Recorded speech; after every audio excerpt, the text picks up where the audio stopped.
Welcome to the Hawks Nest live stream show. My name is Brandon Kane, and I do appreciate you for tuning on in today on a beautiful Sunday afternoon. I'm sure everybody is just chilling back, waiting on this eclipse and the potential end of the world. But we have the streams keep moving, the traffic keeps flowing. Tomorrow we'll see if we keep going. Appreciate you guys again for watching today. We're going to do a little bit of a go around the world a bit, cover a little bit of news we haven't necessarily covered here on the channel that's kind of come down the line over the last week and a half or so. We're going to talk a little bit about the addition of Laviska and try to flesh that out a little bit as to what exactly it is he's going to bring here. I know the quick, easy answer on this has been return man. Well, it certainly will be some of that, but there are some other things that I think are going to be maybe within consideration here on how he might be used.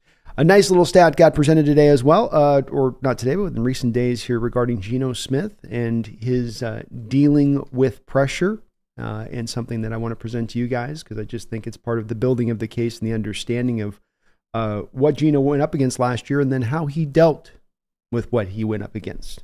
Very important. And then finally, we're going to touch on the first 32-team first-round mock draft.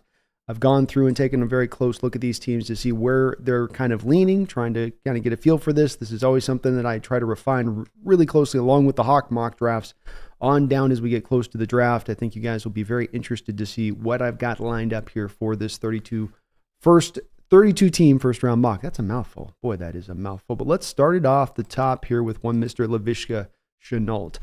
Laviska was signed as kind of this back end, here's a vet minimum deal by the Seattle Seahawks. And many were thinking, okay, well, first it's Dwayne Eskridge or Laviska. It's going to be a kind of a fight between these two guys to see who is going to be the one that's going to make it out. But I think as time has gone on here, there's a little bit of reason to think and maybe believe that there is maybe a little bit more that they're hoping to get from Laviska, specifically over on that offensive side of the ball and specifically his yak ability, which he does, of course, bring to the table. When you look at him as far as a returner goes, and I'm presenting his career returning stats above you, I know many of you go, well, he didn't just play with Carolina. He had played with Jacksonville as well, but Jacksonville didn't use him as a kick returner at that time. So he's really fairly new to trying to do the kick return thing. He has only 9 career kick return attempts in his career. So he's not done it a lot. Now, he's done it pretty well. 37 is the long, but if you look, I already did the math for you. If you look at last year and the 6 attempts and the 167 yards returned back, that comes out to about almost 28 yards average or so, right in that territory. That would put him about second or so, by the way, in the NFL as far as his rank. If you want to say that he probably doesn't have the minimum to, you have to have a certain snap count minimum. But what's interesting about this is that with his 28-yard attempt, and then what you get with Eskridge last year, who I don't know, just kind of quietly led the kick return game. This was another one that sort of caught me off guard, was Eskridge, even though he only had 4 attempts, and he had that one big one that he had, which of course bumped it up. But Eskridge leading the way last year with that number 1 returning and the time he does it, and maybe they're just going to kind of put him into that role as much as anything here.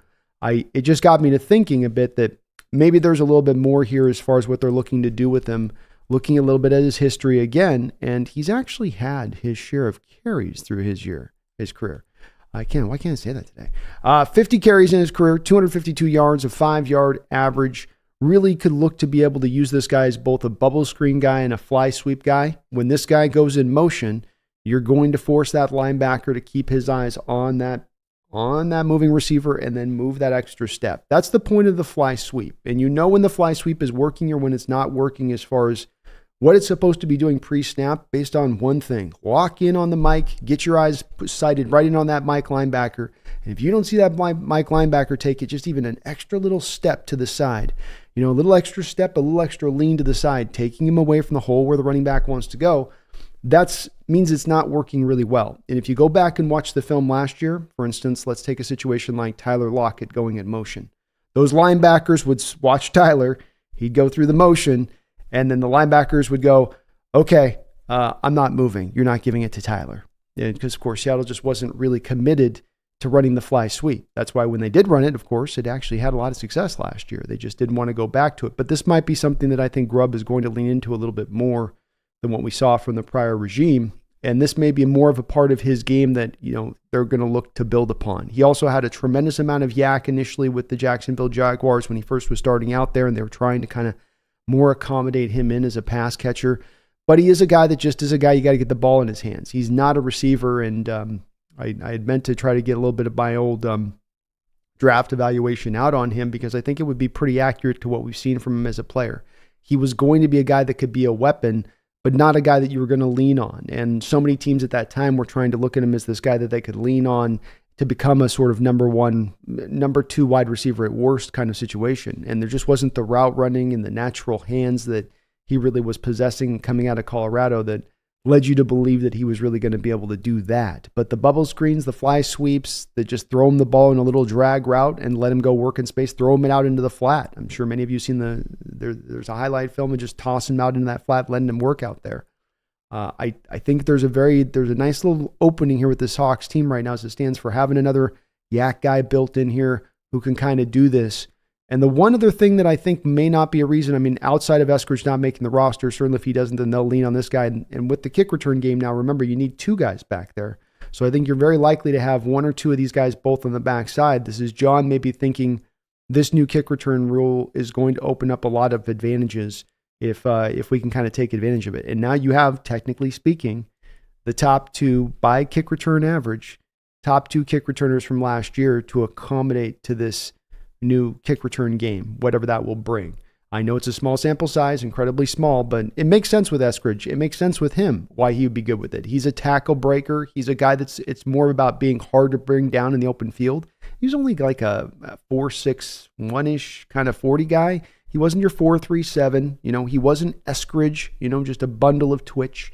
That's not exactly who he is. He's more of a guy that can have great contact balance. He's got a little extra weight at 220, so he's carrying a little bit of that, extra. I can have the collision, keep my feet, and keep going. He's got some open field shake to him. And then you got Eskridge on the other side with his instant acceleration. So you're not going to get the kick returners a place where I'm sure in a lot of these teams, they only have like one really good kick returner. So what you'll see these kickoff specialists do is they'll just send it to the returner who's not very good at it. That's what I would do.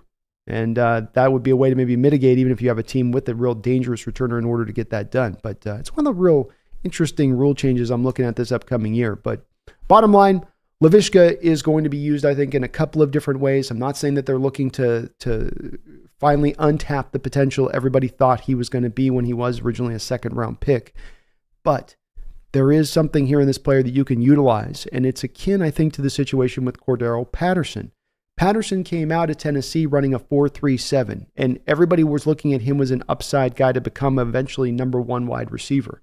Everyone was kind of trying to talk themselves into that rather than just looking at what he was, which was still a very dynamic player, but he was never going to be the route runner. He was never going to develop the pure hands. You don't just kind of start to develop that stuff up at the pro level. You got to kind of bring that in the door with the rest of your luggage. And that he didn't have it was not necessarily a death knell then to Patterson's career, because then he found a way to get a role carved out for him where he went, especially that Atlanta Falcon offense. And they said, the hell with making you a receiver. We're going to just turn you into running back. We're going to just get the ball in your hands. And he was able to have a couple of dynamic seasons out there with Atlanta, really, really be productive in what he was able to do with them. And maybe he will be able to do the same here this upcoming season with our Seattle Seahawks. Got some pressure numbers I wanted to show you about Geno Smith. I've been trying to make the case with Geno for quite a bit of time, as far as, saying that I understand that the statistics weren't the best last year. I understand that there's some moments here and there you could definitely look at him and say, you should have been better here, but overall had actually a really good year, all things being considered. And we've shown this in a couple different ways, like the Seahawks offensive line being rated at the 28th rate in the National Football League. And that's been pretty consistent with what Geno's been dealing with mainly the past couple of years. It's not something that's just been new. And yet he's dealt with it well, being that even last year when you were 28th, I think you had the sixth highest sack rate in the NFL, or sixth lowest sack rate in the NFL. Meaning that he was able to take a very low amount of sacks even though he was being faced with a high amount of pressure. And when he was sacked, this particular chart here, which I know has a lot of different numbers and statistical points being shown all over the place, the place to really lock in on here on this chart is not the final column to the right, but the second to final column over on the right side. And what that percentage is showing you is the quarterback's percentage of responsibility in taking the sacks they took. This is not avoiding sacks. This isn't about the pressure rates. This is about, okay, you've taken the sacks. Now how much responsibility is actually on that QB? Did he hold the ball too long? You know, is that what it is? Is there something he should have done there that he didn't do? And when you look at these numbers, as you go down, and Josh Allen, 20%, we got Patrick Mahomes up at 20%, but then you'll notice Geno Smith's over here. He's about the sixth guy down at 6%. You see a young quarterbacks on here like Jalen Hurts have a tendency to hold the ball a long time, right? Not a shocker there. So when you see Jalen Hurts up at 23%, you go, yeah, he's holding on to the ball. He's not as quick as getting through his reads as a younger player. And then when we go down lower on the chart, we see Russell Wilson at 24%. I go, well, yeah, Russ did have a bit of a tendency to hold on to the ball. So he would probably, when he does take those sacks, have a higher rate of those sacks, higher percentage of those sacks on his particular shoulders. But Geno Smith, down there at an astonishing 6%. 6% of the sacks on him, on his shoulders, on his responsibility. And that's better than even the likes of some very, very great quarterbacks in this sport. There's plenty of data here with Geno Smith all along the line that you can look at. And I know that he's not going to at this point sell anybody, and I'm not going to sell anybody out there, but let you not be sold by facing down the barrel of the facts. The barrel of the facts is he put up that year he put up under a tremendous amount of duress that other quarterbacks would have folded like a chair beneath. And he did not. And these kind of stats continue to kind of trickle out from the prior year. And they continue to build, I think, a very strong case that at the end of the day, he was a very good quarterback for you. And that there's a lot of reason to feel very optimistic about this offense moving into next season with him as the man in charge. All right, let's move on down to my, as promised, 32 round mock draft. Told you guys I was bringing it to you. Let me bring it to you now. We're not going to go through these too long labored because I know that everyone will have their own individual ideas on this, but I do think this is a good practice to take a look at this, not only to better understand who's going to be available in the Hawks pick, but then also if we get a bit more of an accurate understanding of the first round mock, then we can also get a better understanding who's going to be available maybe in the second round, especially if our Seattle Seahawks were to happen to have traded back, which is something that many of us are expecting. There was a news report out a couple of days ago that the Hawks were kind of flirting with a couple of different teams out there and the possibility flip back with Washington. I've had a couple of you smart folks out there in my chat present that to me, maybe flipped out to Washington, get a couple of their 2 second rounders that they're sitting on and just call it a, tit for tat trade, call it good at that point. Maybe something that goes down there. There's rumors of maybe even that Packer. I keep coming back to that one over and over again, and you're going to see that show up here in my mock draft, where just the Hawks have done this dance with the Packers before. John has a very good history with them, a very good tight relationship with them. They have traded with the Packers for the Packers to move up into the first round twice before. So does lightning strike 3 times in the same place? We shall see. But let's get to this mock draft. I won't go again too long on this. I'll try to explain a little bit of my theory, reasoning behind going behind each of these picks. But let's bounce these out. We've got Caleb Williams starting off the top. I'm not going to have to explain this one to you. This has been understood for a couple of months now. I think Washington is making a lot of, we're looking at this guy, we're looking at that guy. I know there's going to be plenty of people they're going to put in my chat. Washington said they're in on Jaden Daniels right now. This is right now the game of, we're not going to tell you the truth. We're trying to entice those teams. We love Drake May. We're going to take Drake May. But if we have a team that we know wants Jaden Daniels, we're going to let it out that we're kind of leaning to Jake Daniels. Maybe somebody's going to offer us then that trade for him. So there's a little bit of this, trying to drum up the market thing going on. And I think that that's still going to play out. And the bottom line on this is that I think at the end of the day, Drake May ends up landing as your number 2 overall quarterback. Certainly there could be some trade stuff going on. Guys, the teams bouncing up, teams bouncing back. I didn't want to incorporate too much of that because it's very hard to anticipate. And these trades aren't always every year for sure thing in these first rounds because it's very hard to put them together. I have New England going with Jaden Daniels here. Certainly a team could be moving up, as has been rumored. Teams are trying to move up with New England, and then New England is definitely in the market to move back as a potential to try to gather some picks. But if they stand pat, I just don't think that they turn down Jaden Daniels and say no there. I think it's a 1-2-3 quarterback situation here right out the gate, just no doubt about it. Malik Neighbors right now I've got at 4 is kind of a shocker. I just wanted to kind of throw this one out there. I put this in, think about last night and really turning over because we're hearing a lot of people having him over Harrison Jr. there. And then you hear a report today that there might be some character stuff there with Malik.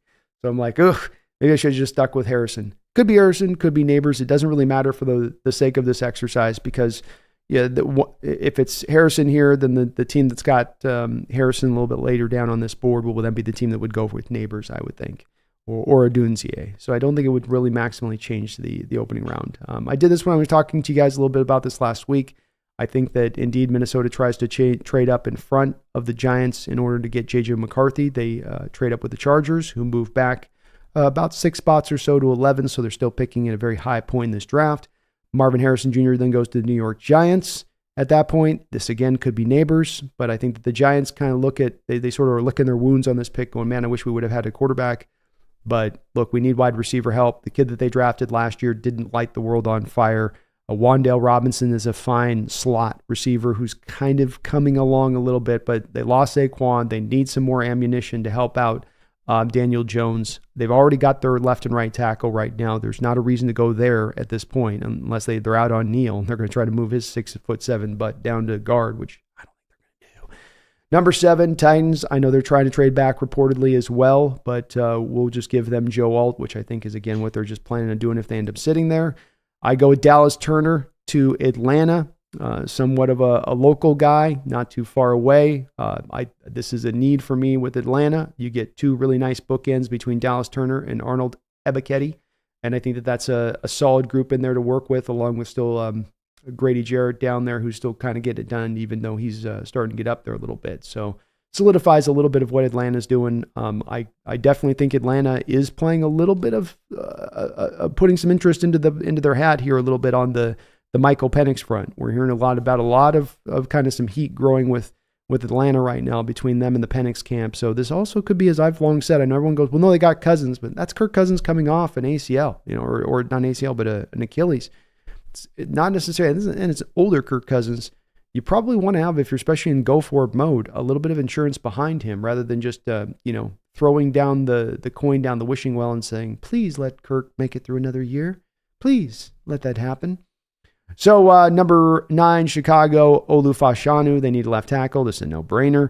I've got the Jets then going with Fatanu. I think the Jets have kind of need on that offensive line in general. They need just the kind of player Fatanu is, and a guy that could play left tackle, left guard, right tackle. He can go in there and fill in for them if they have one of their traditional, plague of injuries there on the offensive line. And as much as there's maybe a draw to get Rodgers some receiving help here, they did just sign the kid from the Chargers, and it's really at the end of the day, the big problems of the Jets were pass protection as much as anything else. Certainly poor quarterback play was in there last year, but pass protection, just big part of it too. I've got the Chargers trading back here. This could be Amarius Mims. I've read reports of them being very, very interested in J.C. Latham, maybe having a little bit more of a preference for Latham than Mims. I could also see Fawonga here, where, all 3, I think, are absolutely in play here for the Chargers. We talked about this a little bit last week. I won't belabor the point. I think 12-13, you're seeing Bo Nix, Michael Penix go. Penix is getting a lot of heat right now. Bo Nix, maybe not as much, but I still think at the end of the day, their tape is so good as players that it's just going to, and they've got enough where neither of them are one-year wonders, where this is where I think eventually they're going to get picked. I think the Broncos and the Raiders are kind of just laying low in the weeds, hoping one of these 2 guys falls in there that they can get, and they're going to take advantage, I think, when they do. So I've got going 2 quarterbacks back-to-back. The Saints are in desperate need of tackle right now. The Trevor Penning thing, I told you guys a while ago, don't like me Penning when he came out of the draft. Ain't going to work. It hasn't worked. It hasn't looked good. The guy Ryan Ramczyk over on the right side for them may not even clear his medicals next year. They are in dire need of some tackle help at this point. I go with Talise Fawonga. Colts Colts go with Romo Odunzie, needing a little bit more receiver help to go there with Michael Pittman, the kid they took out of Cincinnati 2 years ago. Alex Pierce just kind of hasn't quite come along. Just hasn't come along. You get a real nice receiver on the outside for Anthony Richardson who he can throw it up to. You give Anthony Richardson a guy. With Anthony Richardson, you worry a little bit maybe about that accuracy and, especially coming off the shoulder injury. That was just the one thing with him coming out. You got a guy here who will have a really huge catch radius for him. Will be a guy who gets constantly open for him. I just really like the pick here with the Colts. Then we got Mims going to Green Bay, who moves up with Seattle. Seattle trades up, trades back. Green Bay trades up with Seattle at 16. Seattle moves back, gets the pure second-round pick for going back to 25. Recoups that second-round pick given up in the Leonard Williams trade. And then these picks here are, of course, a little bit more of definitely a guessing game on the back nine here. But nonetheless, I wanted to kind of put them through here just because I think these are still maybe around at least the players who will go in the first round or somewhere in the neighborhood of these players going in the first round. The Jacksonville Jaguars come in at 17, take the first cornerback off the board, Quinyon Mitchell.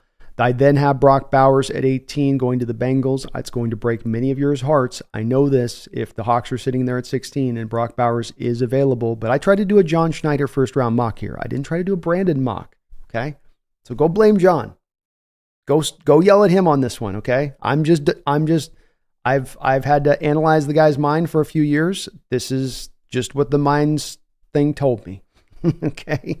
So blame John on this one. Don't blame me because it's not saying what I would do. It's just saying what I would anticipate. I think still the Hawks would do because I think that there's definitely a little bit of frothing at the mouth to move back in this particular draft. At number 19, I've got the Chargers looking to fill in for Mr. Donald, who's walked out the door. They're very happy to take the best defensive tackle off the board, as they once did with Aaron Donald back many years ago in Zerzan Newton. Jackson Powers Johnson goes to the Steelers at 20. Steelers need some help down there at center. They've got their quarterbacks. They need some little offensive line help. Wouldn't hurt down there. Go a long way, in fact. Next up are the Dolphins. They've moved on from Xavier Howard, of course. You've got a little bit of a Jalen Ramsey getting older. Cooper DeJean coming in there gives them a lot of help and versatility out there as well. Eagles need some cornerback help. They've got a bit of the same problem, aging corners on the outside. So Terry and Arnold's the pick at 22. Number 23, I've got the Vikings with their second first-round pick, taking Jared Verse.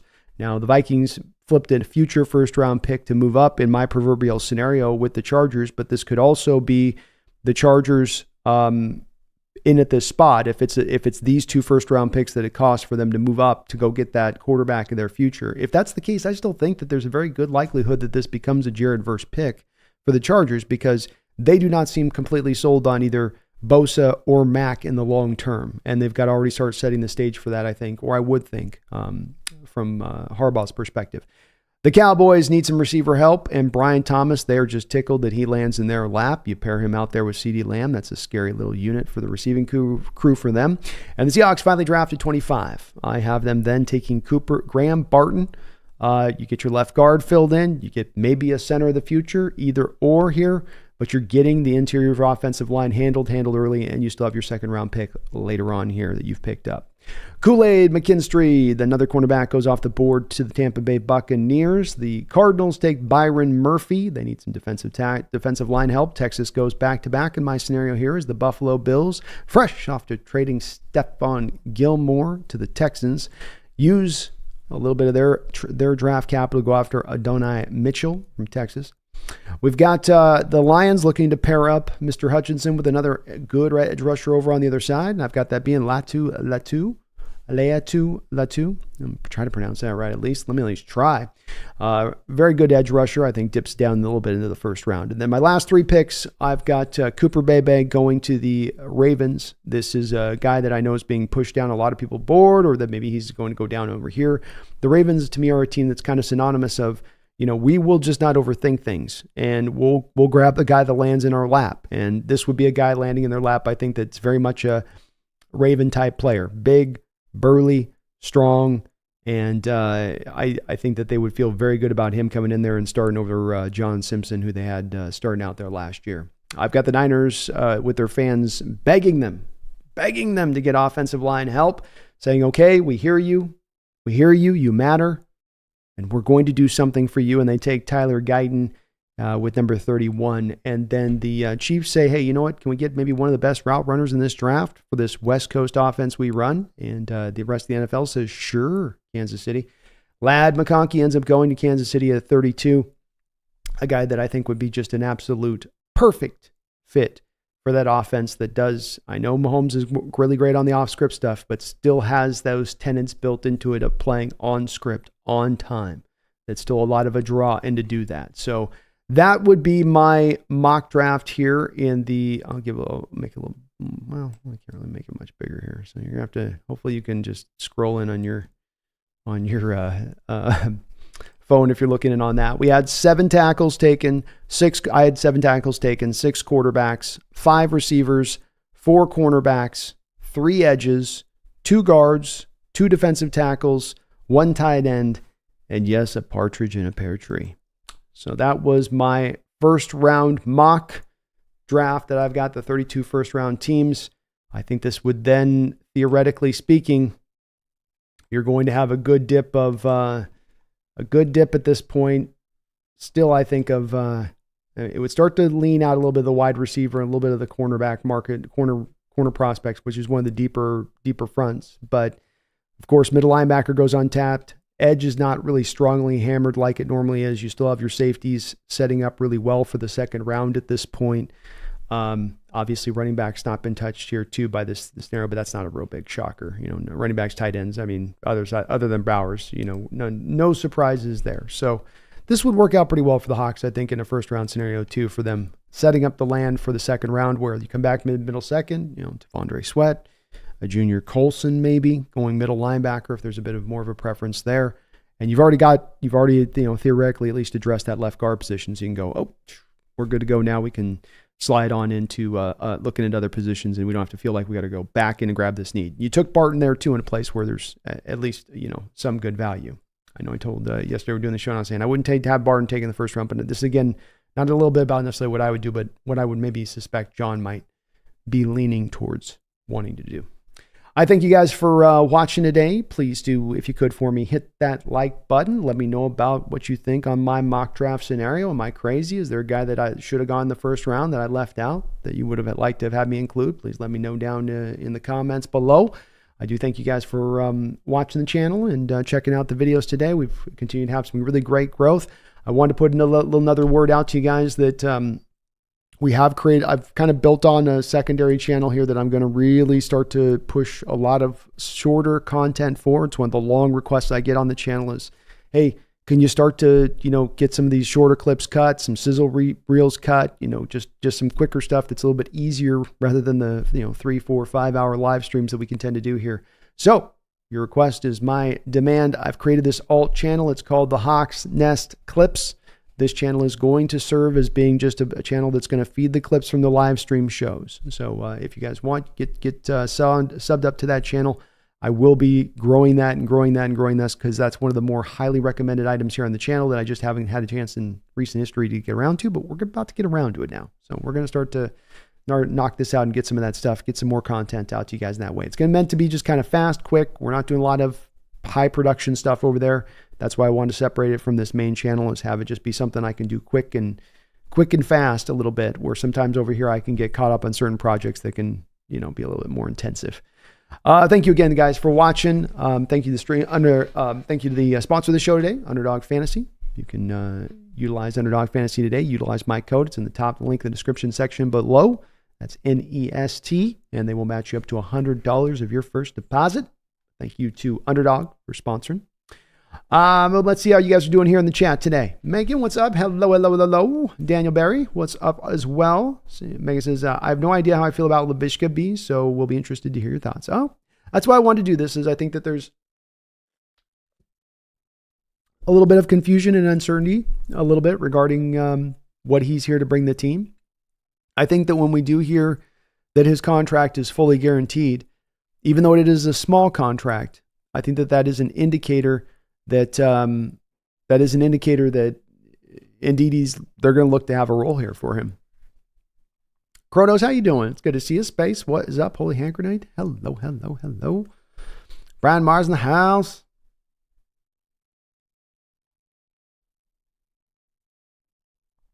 Brian says, Chenault the new Patterson. Yes, please. Well, and he's definitely going to be hard. I think it's hard pressed to see him necessarily kind of ascend to quite Patterson state because Patterson did have that legit 4.37.15. He was like a 1.53, 1.54 guy at like 6'2". He had just insane acceleration and speed for his size. But he could be a little bit of that to at least a little bit of a lesser degree.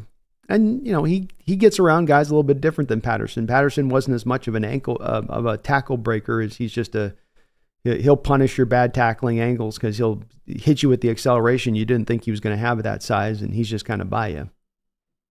William Asapaco, go Hawks. Go Hawks, William. Soon, how you doing?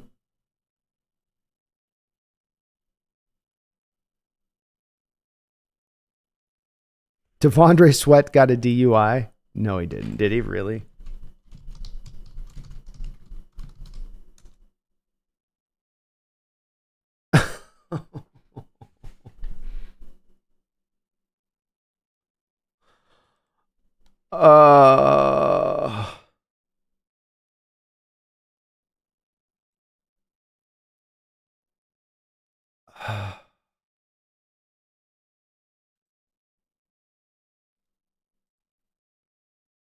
All right, folks, check this out. Wow. These kids.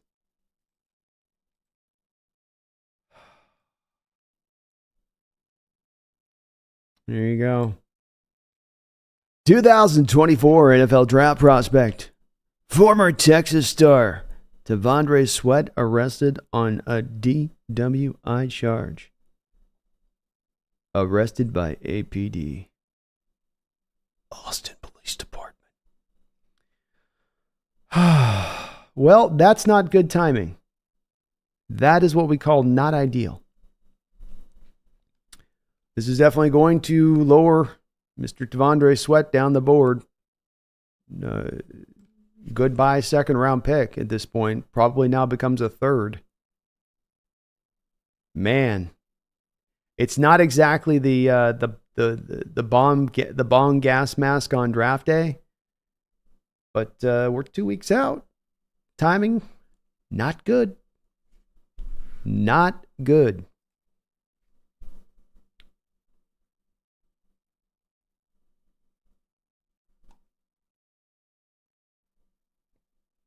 Did I say 32 rounds? I might have said 32 rounds.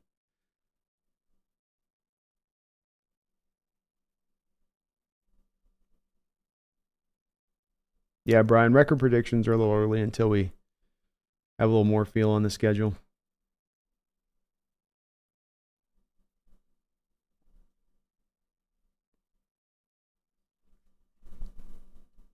Eric Canup says, have you heard any rumors on Seattle using DK in the trade to move up in the draft? Nope. I haven't heard any.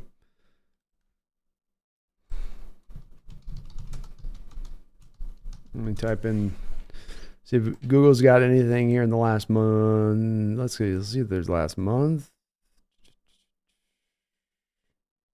Oh, I see what's happening here.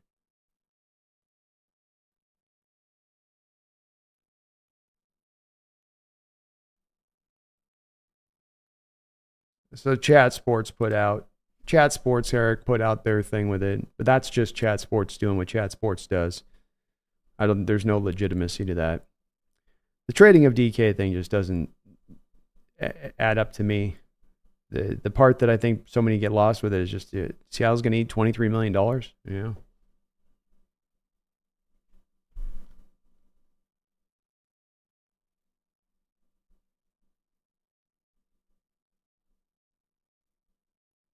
Oh, Brian says the rumors are out there. So I would like to just see something from a little bit more.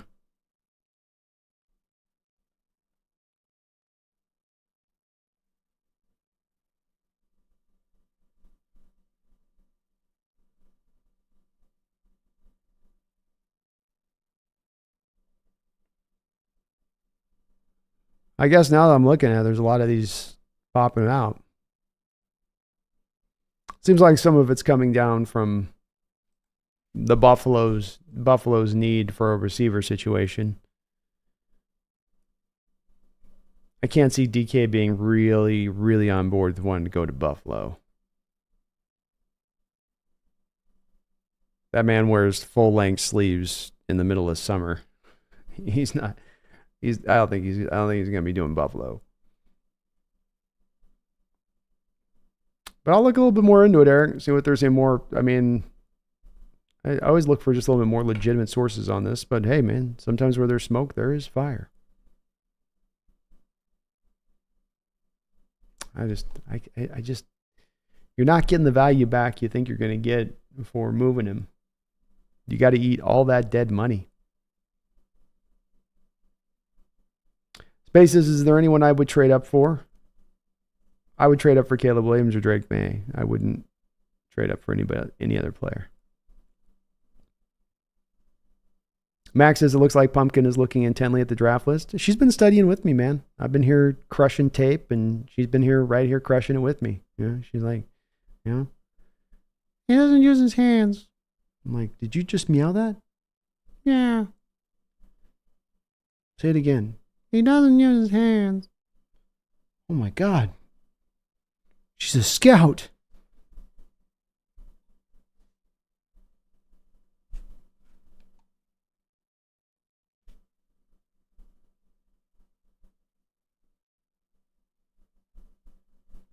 Casey says, I want to pick at 16. Fatano would be fine. I'd be great with Fatano too, Casey. I do think he's maybe elevated himself above even potentially Fashano at this point. I really do think he's going to be off the board. But if he was there, it'd be a great pick. No doubt about that. Well, you hand grenade, isn't Nick's the most NFL ready quarterback? I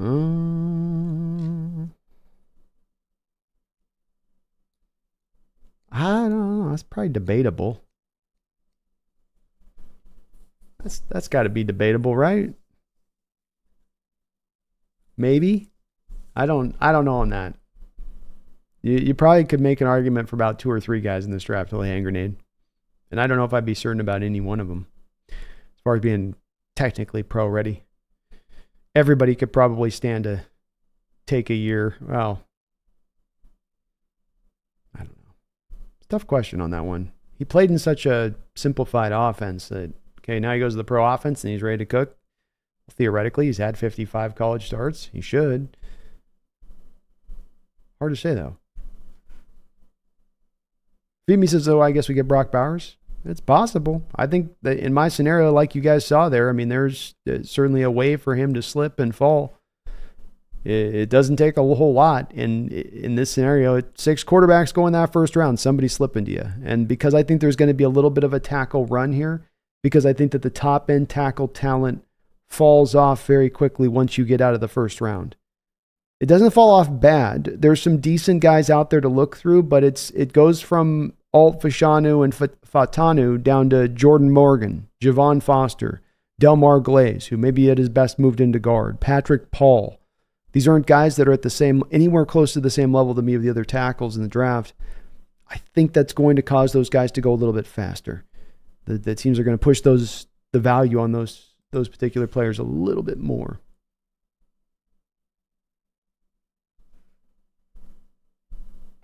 Space, yeah, I don't think he'll be there at 16. As you can see in my scenario here, I think he goes to the Jets at 10. I think the Jets are probably pulled between 1 of 2 areas, receiver or towards tackle. But then they show their hand with that signing that they just did with the Chargers wide receiver. I can't remember. He's got...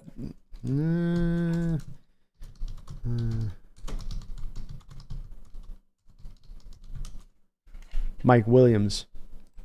So, been too many Mike Williams. They all run together in my mind. So they signed Mike Williams that 1-year deal. They could still go back to receiver, but I think that their quarterbacks were under a lot of duress last year. I don't know how they don't maybe look at that and say we gotta keep Rodgers protected. Part of the reason that Achilles snapped is he was trying to scramble away from pressure.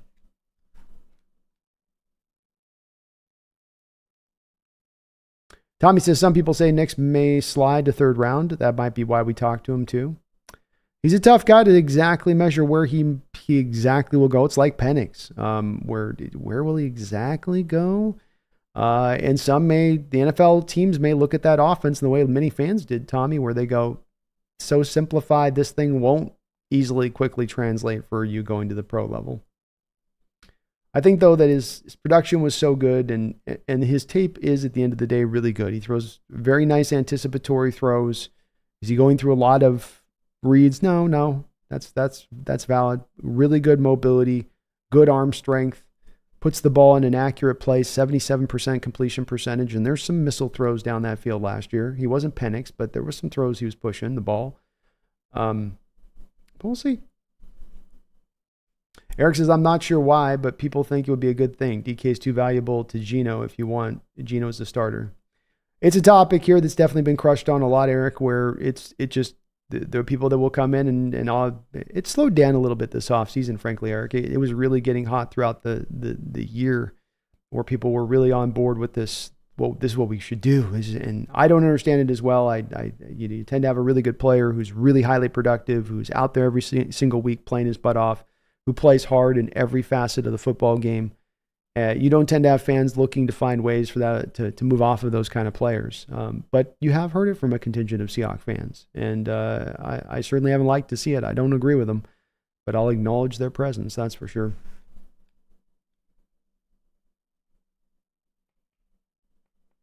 I'm totally blaming you. Exactly. Max Bailey says trading down works really well for our needs. In this mock, Graham Barton would be great for us. He'd be an awesome fit, Max. Versatility and upside. You get it both with that guy. Nick says, I've seen we're talking to 3 teams about trading. Yes. So it's been, I forget who the third team was, but it was, the first team was Washington, who owned the 2 second-round picks. And there would be something like they move up, flip the 2 second-round picks. We might get kind of a kicker in the end of that deal. And then you have the Packers was the other team that stood out to me. I think maybe the Eagles might have been the other team. Eagles or Bills. Can't remember which one it was.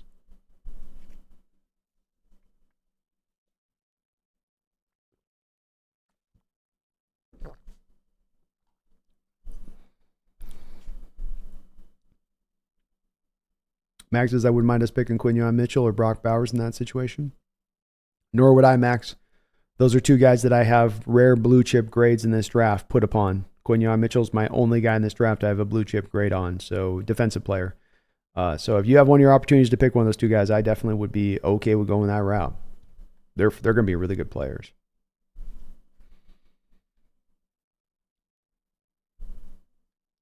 William says, where do you see Chop Robinson go in this mock draft, B? I would probably say, well, I think that there's a very good chance you have Chicago coming back with their second-round pick. Don't they need at that point? Isn't there an opening with Chicago to pair Montez Sweat with another edge rusher? I mean, you've taken if you're them, you're like, well, our first pick we took a QB, and then we went with offensive line help to take care of that. Now we come back and take a look, and you've got DeMarcus Walker is their current starter out there. On the other side for Montez Sweat, they don't have any guys. They've got Dominic Robinson and Khalid Kareem as the backups there. So to me, this is really probably, I'm not trying to be lazy with it, but like that's probably Chicago. And then if it's not Chicago, if it is Washington after that, Washington just gave up their 2 edge rushers in mid-season trade deadline deals. They very well could be then in on Chop Robinson. I do believe that with this scenario going like this and playing out like this, where there's only a couple of edges that go in my first round being 3, that will then probably cause a little bit of a run on the edges at the top of the second round. You'll get, these guys will go off the board because there's some teams, Cardinals could use an edge. New England potentially could use an edge. Certainly at that point, as I said, Chargers don't go for edge in And they're just doing the pick back like I did have, and they'd go after it. So there'll be some guys I think that get popped right in that early second round onto the edge. He's not going to last long.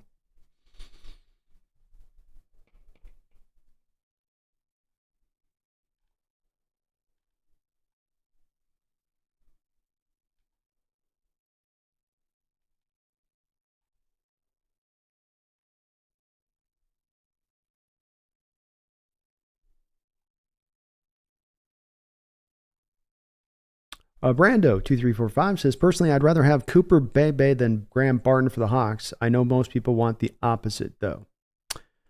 Yeah, I'm with you actually on this, Brando. And this is, of course, the mock here I've presented this is what I would consider a John Schneider mock. Like, this is more of what the move I'd anticipate John to make necessarily more than anything else. But Barton or Bebe there, I'm going to be kind of pretty happy with both, but I do have a bit more of a preference for Bebe in my mind. Just I've always had a little bit more of the soft spot for him too, Brando. I think he's ready made to go. I mean, with Barton, you're having to technically at this point move him to a new position, and there may be a little bit of learning the ropes over there to kind of get that done.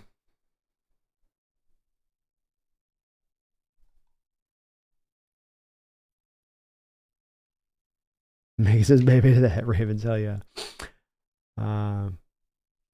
Nick says, I agree, Bowers would be sweet. No need to stack him picks over later rounds. No second round, of course, but Bowers would be worth no second.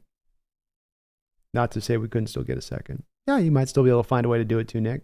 I love Bowers. Bowers is blue chip, man. And my rules on how I'd look at this draft, if I was being the guy in charge drafting, I'd say, hey, if there's a blue chip guy that falls to us, then all you do is you thank your lucky stars and you make the pick and don't overthink it.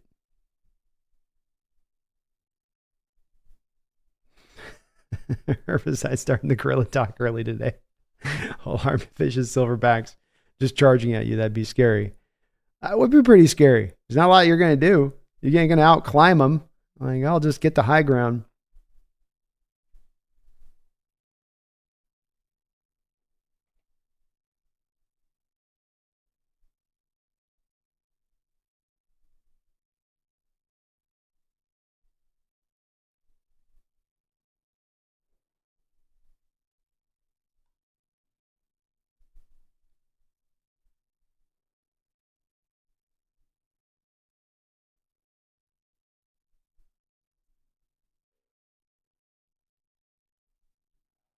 Benelli says, B, you make any picks yet? Oh, man, the draft is over. Which picks? Who'd be pick? Oh, we did Barton. So 25 there is Barton's pick. If you're just jumping in now, we did a mock draft. I had the Hawks trading back, picking up a second rounder, and then they picked Barton. And it was just a first round mock today.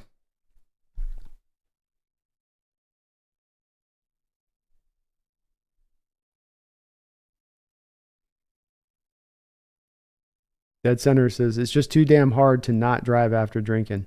I guess so, man. I tell you what, I might have had a little bit more of understanding of this when taxi cabs used to rake people over the coals. And you'd go get into a cab where it's like smells of vomit and pee, and you're like, oh, how long is the trip home on this?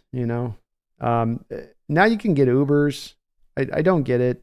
It's so easy. The guys just literally just hit a button and the guy's there, and it's pretty safe. It's your professional career, Say nothing of just, I just do it anyway. If I rarely go out and drink, but I just do the Uber thing, just doing it. It's too easy. It's too kind of cost effective not to do it really at the end of the day. First, how many millions did he maybe cost himself for this? But now he says, I like a guy that's willing to risk it all for a good time. Hopefully we get him in the third now. Tommy says a DWI at 400 pounds means he had quite a few. That's definitely maybe a whole half rack to get that blood alcohol level up to that spot. Seahawks Gaming says Las Vegas and Texas police always got something on players. Seems to always go down in those areas with the players, doesn't it? One or the other. Brian says DK trade rumors started by Chat Sports always. My God, they love their clickbaits, Brian. It's unbelievable. You got to give them credit because they're running the game, man. They're not. There's no shame. There's no you guys are kind of like stirring something that's not, yeah, but who cares? It's, we're getting the views, we're getting the watches. It gets like they've owned it. They've owned that model, man. I can't do it. God bless them. But I can't do that. And that's definitely, we'll probably get 3 weeks of these. If there's even a hint of those kind of rumors, Brian, it'll be 3 weeks of those videos filling up the feed.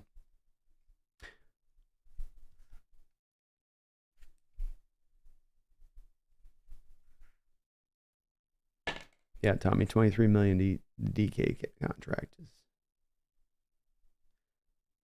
Megan says, Mike said he can't wait to use DK, so how is he being traded? Well, it's one of those things, Megan, where if they were intending to trade him, right, Megan, you don't want Mike to come out and say, he's all right. We're going to look at him in the long term, and then that just hurts your value, right? If you don't say anything, which could be something some people just don't say anything. Well, but what you're also kind of intending to do here is make sure that you're making it seem like we really love him here. We don't want to let him go here. If you want to take him from us, you're going to have to pay the ultimate price to do so. So it's not necessarily an indication in itself that he's not to be traded. Remember, Megan, at the Combine the week before Russell Wilson was traded, Coach Carroll said that we're not trading him. So it's you can't really, unfortunately, they're big liars on this kind of stuff sometimes. He might have been telling the truth, but it's hard to say. Eric says, I don't believe trading DK would help us at all. There's nothing in this draft worth losing him over. Agreed. I don't think this is a deal that would be in the Seahawks' benefit at all. I think they're better now and in the future and in the long-term future, keeping DK Metcalf here as their starting X wide receiver. And hopefully they do so. Mr. Doc says, Chat Sports has a weird comment section for every video. That tracks. He says Chat Sports uses a keg for their desk. Well, like I said, they own it. Tom Eden says, why would Buffalo not keep Diggs? They had him in the building. I think that there was definitely some issues between Stephon and potentially Josh Allen. I always come back to Stephon Diggs a little bit. You guys ever remember that Viking video that's out there? You can still find it on YouTube, where a Viking player is going through the locker room, and it's Brian Robinson, former Viking player, and he's doing this sort of man-on-the-scene interview stuff with the players in the locker room. And he's going to everybody, and he's like, which player in this locker room would you not let date your sister? And then he pulls it over, and it may have been a bit that they all put together in advance, but just about every player said Stephon Gilmore, or not Stephon Gilmore, but Stephon Diggs. And it always kind of stood out to me a little bit, and I just always wondered, and you see sometimes he do some of the pout stuff there at Buffalo a little bit, even when he was being really productive. There was then a story I remember seeing online this week too from a reporter out of Buffalo talking about a moment last year after the first game for Buffalo where everything is in a tough place. It's a close loss, opening season game, and Josh Allen has his head hung. Players are coming through, dabbing him up, hyping him up a little bit, trying to make him feel better. And all the players kind of come through like a concession. And then, finally here comes Diggs kind of to say his last piece. And the reporter's kind of watching over there. And all of a sudden, Josh Allen just snaps at him and says, "It's one effing game." And he screamed it at him. So there's maybe a little animosity that had been building over time there. Sometimes it can happen between quarterbacks and receivers. And maybe there's a little bit with Diggs of having a little bit of those diva vibes he's giving off that we've seen so many wide receivers have before.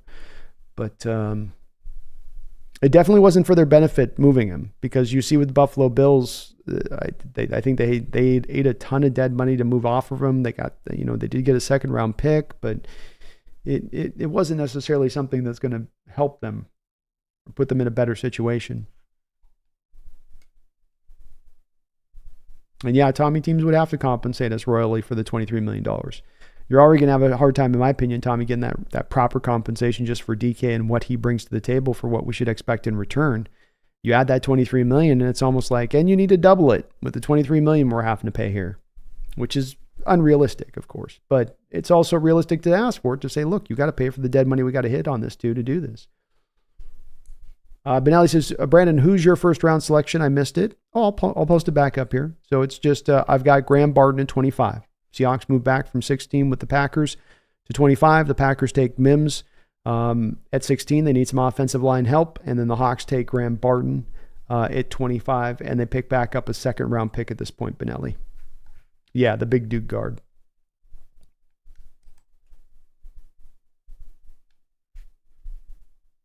Ricardo says, I know the trade rumors are clickbait, but if Brian Thomas Jr. is available at 16, does that tempt you to trade DK for picks?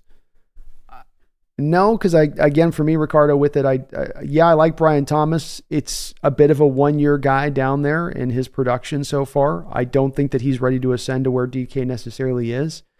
DK, I know what I have in him. Brian's a little bit of a question mark. I don't have Brian as even one of the blue chip receivers in this draft necessarily. I have him as a first round graded player for sure, but not as a blue chip guy. So, no, I don't think I would. The only way that we're going to me, there's the two little ways, the little small marginal ways that I would be open to DK, and I don't want to do it. I want to put this on the record. I do not want to move DK Metcalf. I'm not in favor of that. But the two ways that could somewhat make some sense to me is, one, you get the treasure trove. Somebody loves DK with their heart, soul, mind, spirit, body, flesh, blood, and they say, we're going to give you everything for this guy. And you're like, all right, I mean, we can't. It's one of those moves where, like in the movies, where the guy walks in, like the Count of Monte Cristo, and he walks into the guy's mansion estate, acres and acres, and he walks up to the guy who's out there just enjoying the sunshine and his opulence, and he goes, I like your house. And he's like, thank you. And he's like, I'm going to buy it. And he's like, it's not for sale. And he's like, and he hands him the check and he's like, is it for sale now? And he's like, I'll move right out. And okay, somebody gives you something like that for DK. I get it. You can't turn down silly prices or whatever, but I don't think a team's likely to give you that kind of deal. The only other way that there would be a marginal opening for me to be even open to consider it is if it's on the back of you getting your quarterback of the future. And I don't believe the time is right to do that right now. Maybe it's one of those things where John does this kind of trade to load up the trade pick arsenal for next year so that he can move up in the draft to get his guy next year. I don't know. I don't think so. None of these quite add up to me. But I'll acknowledge that there is the narrow road that exists to where it's not completely illogical to try to take this kind of approach. But bottom line for me on it is, Ricardo, I just can't go with it. I like Brian Thomas, I do, and his upside is tremendous. Maybe very close to where you could look at a DK's upside being, but he's not necessarily there quite yet. And it's just a first round mock herbicide for me on that. Yeah, 32 rounder. Brian says, no DK trade. Why weaken a position just to have to draft a replacement and eat the money? Yeah, you're not getting your value back. You're offloading a player who's tremendously valuable, one of the most valuable players in your roster, who's still very young at 26 years old. Why? Yeah.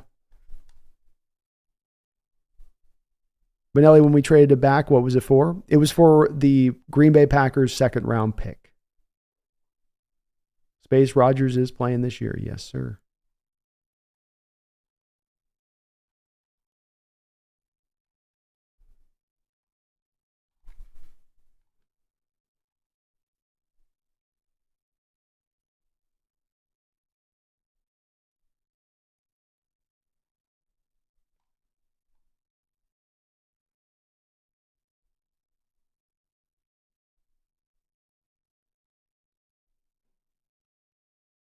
Brian, he says, damn it, I spent 2 hours rewatching the B&B Guards vid, so now I'm 38 minutes late for this one. Thank you, Brian, for checking out that show. Have an awesome time chopping it up with Brennan on these draft prospects. Tommy says, trading with Green Bay sounds plausible. They're close and looking for top 20 picks IMO. It's what stood out to me, and I did try to go through a little bit and look at these teams and look at their depth charts and where they're at roster-wise right now. And in consideration of Green Bay, I just feel like they have to look at their situation going forward here and think, we've got the team put together. The defense is in pretty good state. It could use maybe a corner help. We could maybe address some stuff defensively speaking. No doubt about that.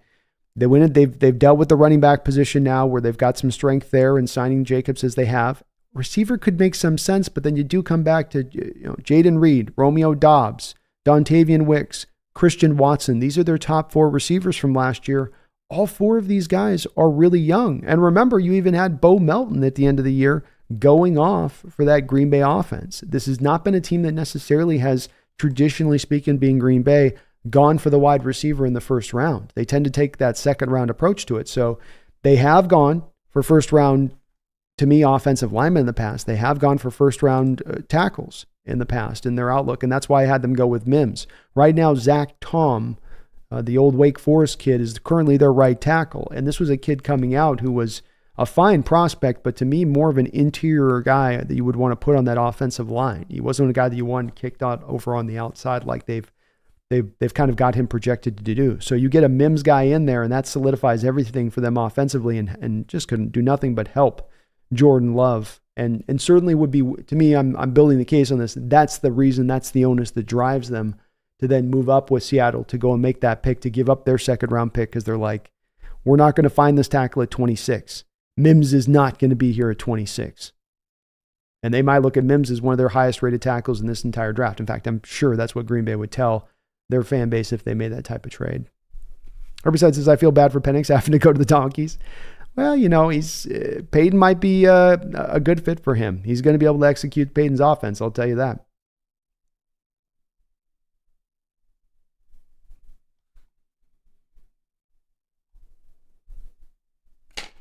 Brian Meyer says, as much as people believe we need to improve the interior offensive line, I just think the coach wants to improve the defense above all. I think that there's going to be a heavy addressing in this draft, Brian, to your point, towards the defensive side of the ball. I do. I think even this trade, in my trade back scenario, kind of in a way sets that stage as much as anything for going and doing what you need to do defensively. You grab Barton at that point, but you also still keep the extra pick. You're down nonetheless picks in moving back like this. And then you go right back after defense then with that second round pick. And you come back right there again in the third round and maybe back again in the fourth round. I think that they do look to hone in on this defense to a decent sized degree, and that there's certain positions offensively that they can just almost ignore, like running back, like kind of receiver, almost maybe tight end, depending on what their outlook on George Fant. So I'm good with that, and I think that is the path they're going to take, Brian. Snail, how you doing, man? Be more Seahawks. Is the Bears a tackle away from having a top 10 line like they had top 15 O-line last season? It definitely had me looking at them. That what stood out was the left tackle position with me, and that's what they needed. Last year, of course, they went with Darnell Wright, and then so they set themselves up well over on the right side. Tevin Jenkins has really rounded into being a pretty solid left guard for them in there. Coleman Shelton is okay at center. Nate Davis, left tackle. That's the two places I think you can really address and improve. And yes, I believe if they go and they get a good left tackle like a Fashanu or a Fatanu, they will, they'll be fine. They'll be solid. It's certainly going to help a young quarterback there with Caleb, give him that kind of offensive line.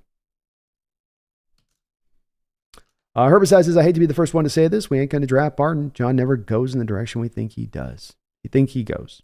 Might happen. Wouldn't shock me, man. I was going to that because I felt like the value will be for him on the board to really highly have that guy up there. And the Hawks have just so thoroughly kind of ignored that guard position this offseason in their approach. Space, could we trade down if Fatano isn't there at 16? Yeah. I think trading down is a real possibility. Tommy says, rumors are John is focused on fixing the offense, though. The defense is going to take time anyway with new coach scheme. That would be a surprise to see him go offensive heavy. But like you said, was said above, John definitely does often surprise us from what we think he's going to do. It's pronounced BB. Sorry. Yeah. Like Don Beebe, but no relation.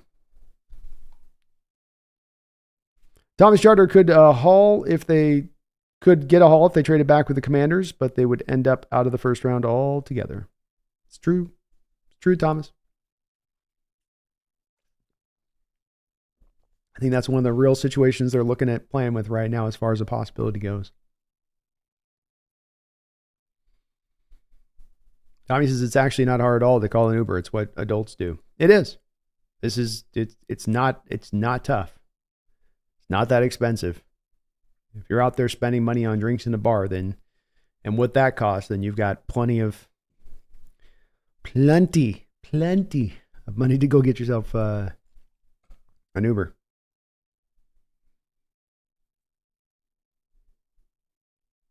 Brian Myers says, I still think the third pick is the one to watch for a big move. I certainly could see it, Brian. I think that there's a lot of teams out there that could look at these top three quarterbacks and say, well, those top three are kind of a separator from the others in this draft.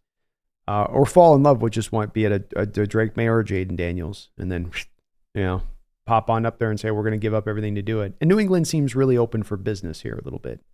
Sometimes those teams are like, seats taken. No, you can't have it. He's ours. This year it seems more like New England's like, if you want him, you can have him.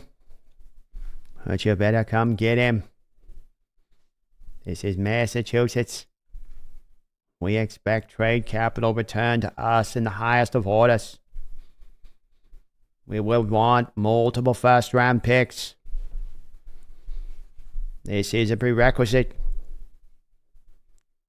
And you will be out of order. Do not give it. Snail says, who's got a DUI? TWS Sweat, man. That big defensive tackle was doing keg stands. One too many, man. Trying to show off for the girls. Like, I can do 45 seconds. Like, no, you should have kept it to 20. Zen Lunatic says at least he didn't get an accident in his Maserati and then walk away. Yeah, it's not been a great look for some of the pro players here. Woo! Talk about a way to end a career fast with Rashee Rice, man. These guys. I know you're young and all that, but come on. Come on. Casey, I don't do chat sports either. They still come up on the feed, though. I know they get their share of folks. Kyle Kreitzer, Hawks Nest. If Quinyon Mitchell is available at 16, I like making a strength stronger. I am not ready to write off Woolen yet. Let's see what he can do under new coaching staff. What are your thoughts? It's part of the rule I have. It's the ultimate kind of Kyle. And thank you for subscribing, Kyle. I just saw that you put in there as well on that. Sorry, I'm a little late on acknowledging your comment here, but thank you.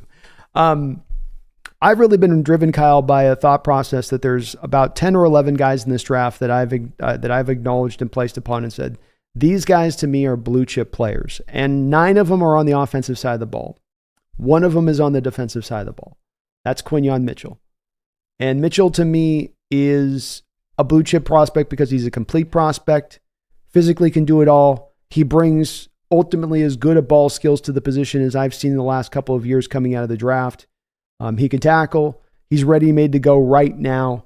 I agree with you in that if I have a blue chip guy sitting there at that spot where we're drafting in the first round, I think that you've got to be driven to kind of make that pick in general terms. I think John's going to overrule this, Kyle, and still move back come hell or high water.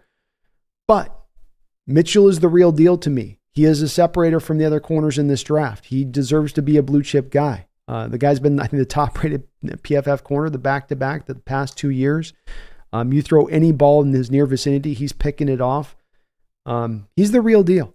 And so if he's there, Kyle, I've got no problem taking it. I like Woolen a lot too, but there's question marks with Woolen. The tackling may come along. I hope it comes along. It needs to come along, but it might not come along. It might be that he just doesn't have the tackling thing within him. And this defense is not one that can mitigate the problem of not having a corner that isn't able to tackle. It can't just sort of go, we'll get around that. We'll scheme it up around that. Not going to work, Not going to work. So I'm with it. He's the only one that I would do it for at the corner position in this draft, Kyle, because ultimately he does the thing that is, along with a lot of great things at the corner position, great lockdown corner, twitchy, stop and start, stays draped on receivers throughout the whole course of the route, competitive at the catch point, but he takes away the ball at the position as well, which is also something Woolen's able to do too, of course. But the tackling, I worry with Tariq. I'm not out on him either. I worry a little bit on that. The tackling's not going to come along. Omega says, sorry, B. I trust Mike more than the press. That's fair enough. That's fair enough. And it isn't more about trust. It's more about just if they're playing some cloak and dagger stuff, Megan. You know what I mean? If they're, doing that. And I don't think that they necessarily are, to your point. I don't think that that's what's going on here. I don't. Kevin Mullen, thank you for the $2 donation. I appreciate you for that. Kevin says, one player we must have in this draft. Who? Oof. Great question. One player. Gotta be just one, huh? Okay.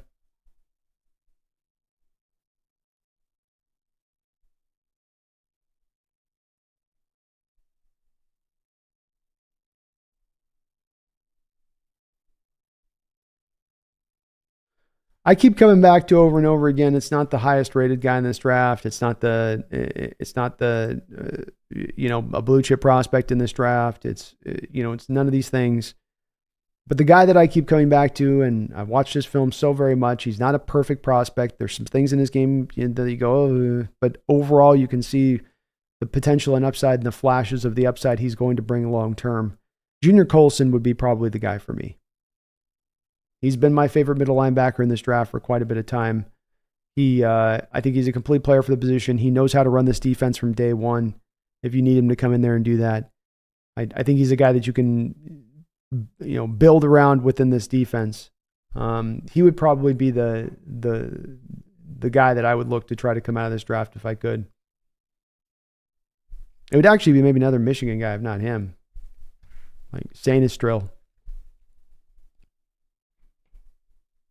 Snail says, well, I don't condone drinking and driving, but I mean, if we can get him in the third or fourth round, I'm not mad. I think there's a few Hawks fans that feel that way too, Snail. Riverside says, dude, I saw something earlier. Aaron Donald said he was playing 250, 260 a couple of years ago. Yeah. Pretty astonishing, huh? Playing at that size from inside, playing that strong at that size from inside. But just shows you how much of a kind of freak outlier he really was.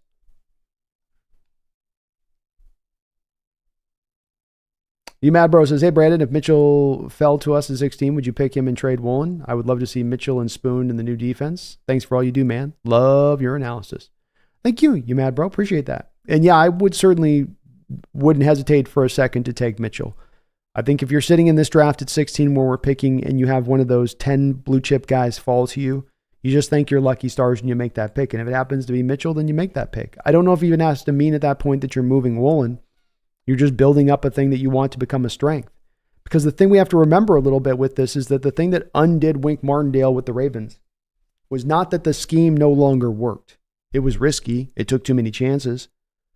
But the thing that upended Wink Martindale with the Baltimore Ravens was that when his top two corners went off the board, he had no backups to slide in there to make it work. And you're very likely to lose your corners at times. So bringing those guys in that can run that man and having some depth in there early on here, you're going to have to kind of potentially make a decision after Woolen after this year. If he goes out there and balls again this season, puts up 6 interceptions, has a bounce back year, he's going to want to probably be paid. And you're going to have to make a decision about paying him or not. So a little bit of making this pick could too be beyond just trying to trade him. Mad Bro is looking out a year ahead of time down the road and saying, what do we want to do with the position long term with it from that perspective too. But thank you, man. I appreciate the kind words. And thank you, Kevin, for the $2 donation. I do feel I keep coming back to Colson.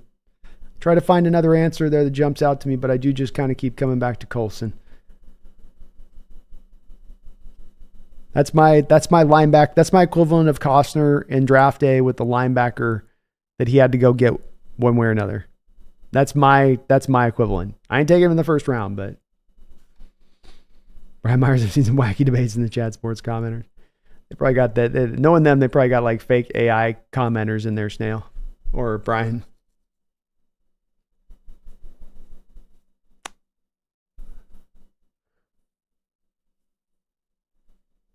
Brian E says, has there ever been a wide receiver who wasn't an effing prima donna? Very few, and I count Tyler Lockett as one who isn't. I think that there are ones that come through that aren't. I mean, Calvin Johnson wasn't one. Larry Fitzgerald wasn't one. I know that there's the nature of the beast at times that wide receivers will fall into this mode and mindset, but there's a lot of also that have been workmanlike, put on their hard hat, They're going out there to do what they do, and they still go out there and have fun, do it, and enjoy the position. But it's definitely a position that I think, as much as quarterback's been catching up to it recently, but it still probably does remain the one position that builds out the prima donnas as much as any. And I get it to a degree. Your whole success is based upon everyone else doing their job for you to even get a chance, even after you've been successful doing something.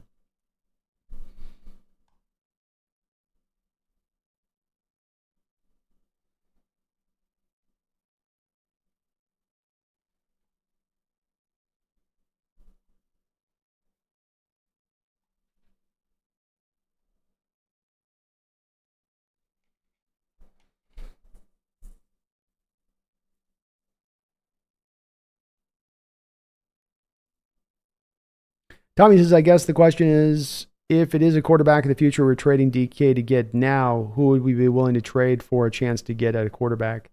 No, I was thinking of more, Tommy, that some team gives us the future first round picks. So it's like, oh, well, we'll give you you're not getting a future, you're not getting a first this year for him. You'll have to just get the future of twos or something, something like that. I was thinking not necessarily that they're doing it to get the QB now, though that's possible in this. You go up to New England, and I don't know if New England would want that deal, but maybe there'd be some team out there you could kind of figure a way to do that. Boy, would it be brutal if they moved up with the Chargers and give up DK just so they get JJ McCarthy. Oh, Lord. Woo! Rowdy says, imagine 3 first rounders for DK offered. He's long gone. Laughing out loud. Might be at that point. It might be too hard to turn that down.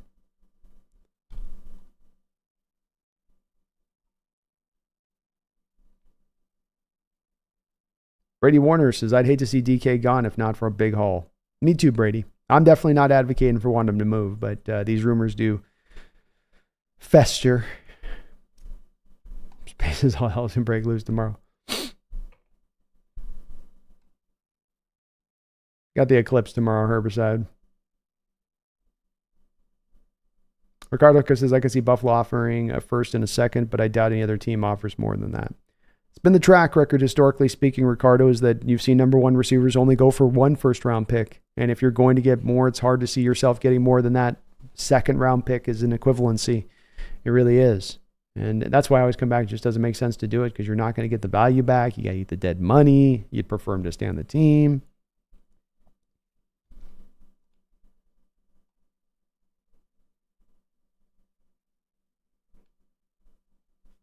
John Holland says, if Brock Bowers was available at 16, would you really trade down instead of drafting him? So, John, what I tried to do on this first round mock was not do necessarily what I would do. I more tried to do what I thought John Schneider would do. And it would seem to me, and maybe I'm wrong on this, but it would seem to me to be a very epic John Schneider move to have a guy like Brock Bowers sitting there at 16 and decide instead to move back with Green Bay and then get a second round pick. So if you're talking about what I would do, John, again, this to me is a very simple principled thing on this. And let me show you guys my updated horizontal board, because I think that this does help to kind of get this, kind of across a little bit. Boom, boom, boom, boom, boom, boom, boom. Okay. So this is my big board. John. And so you see on the big board, I've got the bolded players in the first round on my big board here are the blue chip players. Caleb Williams, Drake May, Jaden Daniels, Marvin Harrison Jr., Malik Neighbors, Romo Odunzie, Brock Bowers, Joe Alt, Talise Fuanga, Amarius Mims. So those are the only blue chip prospects I have in the first round on offense. Now defense, on the defensive side of the ball, this is my personal outlook and my evaluation of it. Quinyon Mitchell is the only guy that I've got on the defense that I have a blue chip rated grade upon. So I bring this up and show this to you because it's very important from my perspective to understand this, and just this is my outlook of it because I get asked a lot on this, John, is that if I'm at 16 and one of those bolded players falls to me, I believe then you've got to take advantage of the value of your board and go, hey, we got a chance at one of the blue chip prospects, which means in shorthand, essentially, star potential players, all pro level potential players. Brock Bauer, all pro level potential player. And I think if you got the chance to take those kind of guys, you got to jump at it and you got to take them. You don't move back on that kind of picks. But that's also in doing a lot of time of looking at John Schneider and analyzing his moves and the way that he dances on that floor. That's not the way that John Schneider tends to dance necessarily in, I'm going to take this guy and say he's a blue chip guy, so we'll just stay here instead of trading back. I think he's heavily pulled to trading back. And I think he'll be pulled to trade back in this draft in this way. So I know it's going to be tough to look at it and say, well, you got Bowers there. You let Bowers slip down to 18 and you traded back to do that. But this isn't my mock. This isn't what I would want to do. It's more me trying to think about what the league would do. And then I try to think about what John would do within the league. And that's where I got to this as far as not taking him. But I love him, John. I think he's deserving of being picked there. And I absolutely, Mr. Holland, would jump all over him if given the opportunity in the draft. I think he is legit. Brady Warner says, what is your opinion of the Sam Howell move and how he possibly fits into the future in Seattle? I think that there's definitely an evaluation period that we're undertaking here a little bit, Brady. I am a lot more excited than some Seahawks fans for the potential that Sam Howell brings to the table. I think that he had legitimate college production coming out. He wasn't a one-year flyer. He had his greatest college success where he threw for nearly 10,000 yards. Where he was at his best was in a spread-based offense, the same type of offense, Brady, he's now coming back to that he played in college at his best. I think that last year, when you look at his situation, it was not set up for success. It was set up in many ways for a guy to fail. I have a team that has a lame duck coach and a defense that's maybe the worst in all of football, and I'm offensively across the board okay at best as far as the talent level is concerned. I have an offensive coordinator that, some people think is really great. Other people think, man, this guy's a fringe guy at this point. Come on, kitty. Stop. Yeah. But I think he did well in an environment that wasn't made for him to be necessarily successful. And I do like his upside. He's still only 23 years old. So I'm not going to say that I'm counting on him to be the QB of the future right now, but if he was to emerge as that, going from that situation to this situation, going from a situation where you're set up to fail to a situation where there's a lot set up for you to be successful, it wouldn't shock me in the least if he finds that success. And I think he has legitimate talent. He's not a perfect player. Is there some things you can pick apart in his game? Certainly. But there's also a lot of plus traits that he brings to the table that should not also be ignored. William Tarkowski says, how about Chop Robinson in the first round? Chop Robinson can definitely potentially go in the first round, William. Absolutely, he could. I don't think that he goes ahead of Latu. I think Latu is so accomplished as a pass rusher that he gets taken in the first round ahead of him. I didn't have 4 edges taken, but certainly there could have been another edge taken, and he's the next edge to go off of the board as far as my outlook goes on it. Of course, here on my, my deal here, I have, on my, I'll bring it up here again. Over here on my board here, I've got Chop Robinson as a first-round graded talent, and I have him with Will McDonald being his comp from last year, the kid out of Iowa State that went to the Jets in the first round.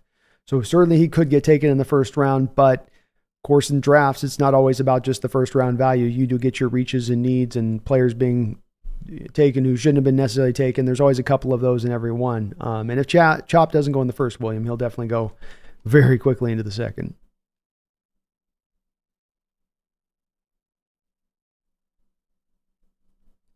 Brian says, if Bowers is there, you auction that pick to the highest bidder, must include a second this year. That'd be awesome. Right News says, B, would you rather have a first, second, and trade back, or a first and second, third, and fourth?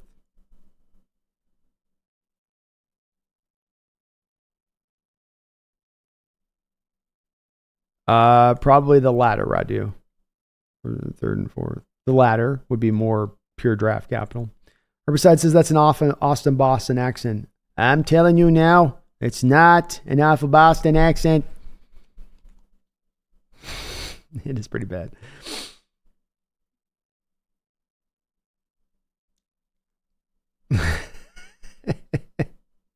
CJ says, what is it with all the recent experts suggesting we deal DK? Like, Is there some notion that letting your best player go is considered good?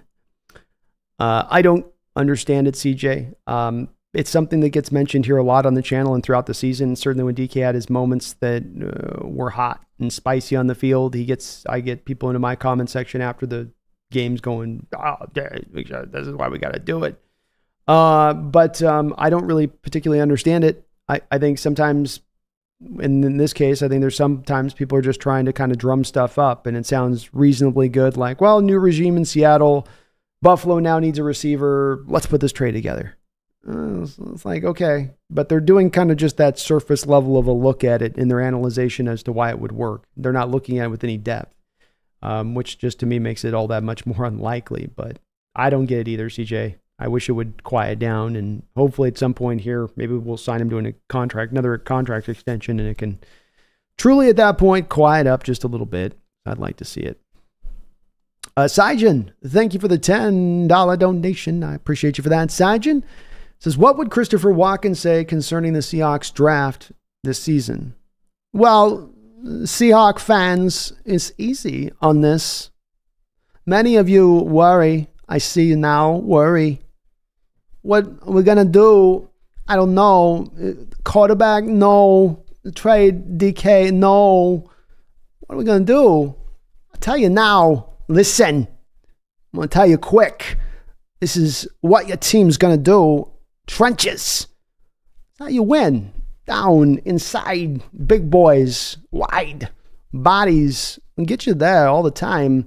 They'll take you to the Super Bowl. You just got to ask. Say, hey, big man, get me there now, please. And they will. I'm telling you. Trust me, Seahawks fans. It's right around the corner. Big boys inside making things happen. Popping. Sajin Chris is really big on the offensive line. He's huge on it. I love it. It's my cowbell of football. I say every week, look at that big man. He's moving the other big man back. Look at him do that. That's wild. How's he doing that? He's big too. He should hold up. But he doesn't. He goes backwards. It's wild. I'm telling you. Give me more of that. Sajin will win. Will win. All the time. Chris wants offensive line here, Sajin. He's won the offensive line dealt with in a big way here, okay? Hugely. All right?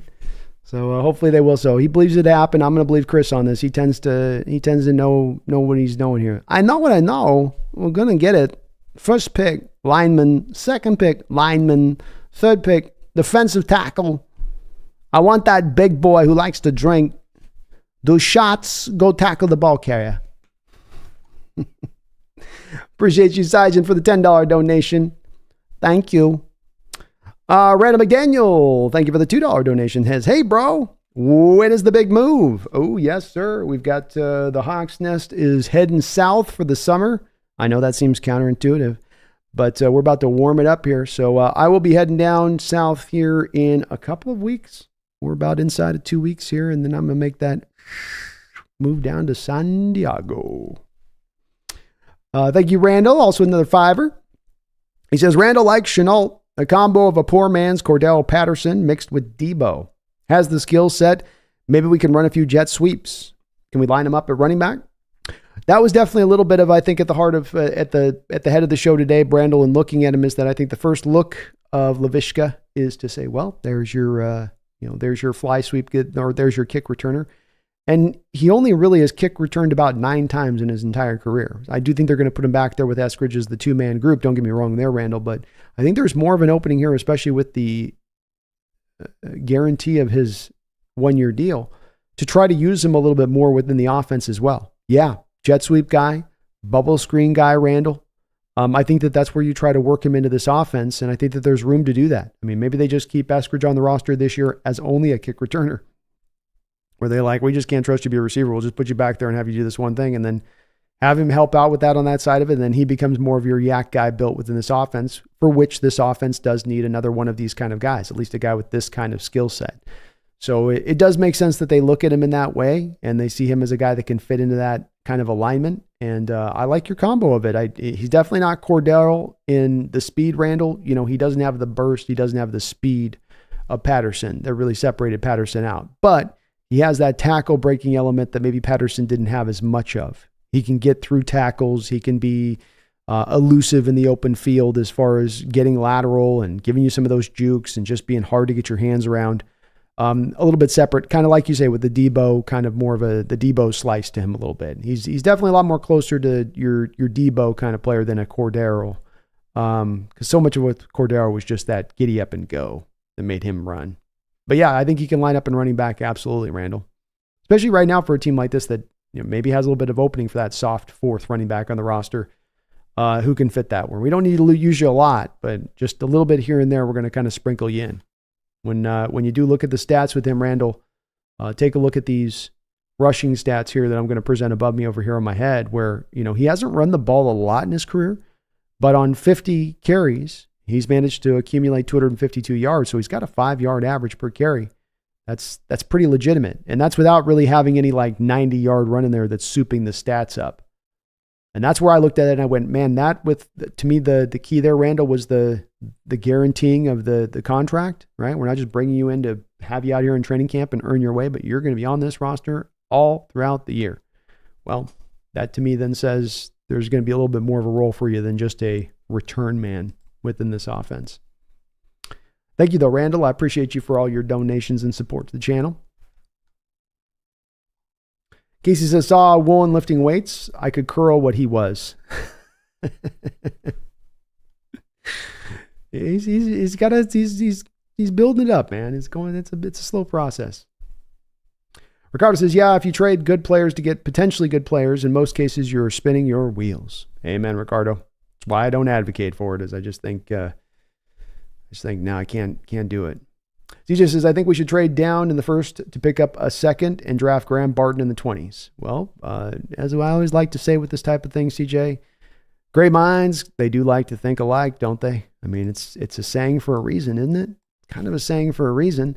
As you can see here in my situation, CJ, with the first round mock I ran today, this is just a 32-team first round mock draft. I had the Hawks moving back from 16 to 25. I had him taking your man, Graham Barton, with that pick then in the first round and picking up an extra second round pick by moving back. So I foresee it. I foresee the John Schneider way being the Graham Barton way, maybe. Great minds think alike. That's right, CJ. Misfit, what's up, man? Swedish in the house.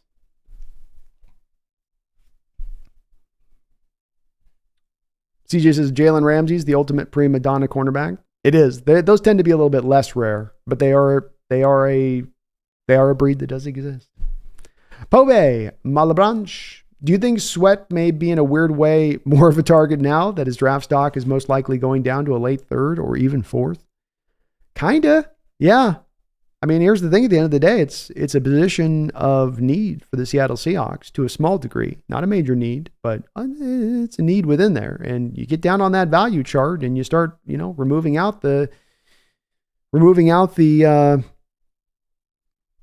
DUI aspect of things, and you're looking down at the third round, late in the third round, and Sweat's still sitting there. I think that's really the spot to me, Pobe, is that late in that late third round pick you got. You're kind of going, all right. I mean, okay, Tavondre Sweat or Malachi Moore, Tavondre Sweat or Cedric Gray, Tavondre Sweat or Chris Braswell, Tavondre Sweat or Mekhi Wingo, Tavondre Sweat or, Tommy Eichenberg, Tavondre Sweat or Michael Hall Jr., right?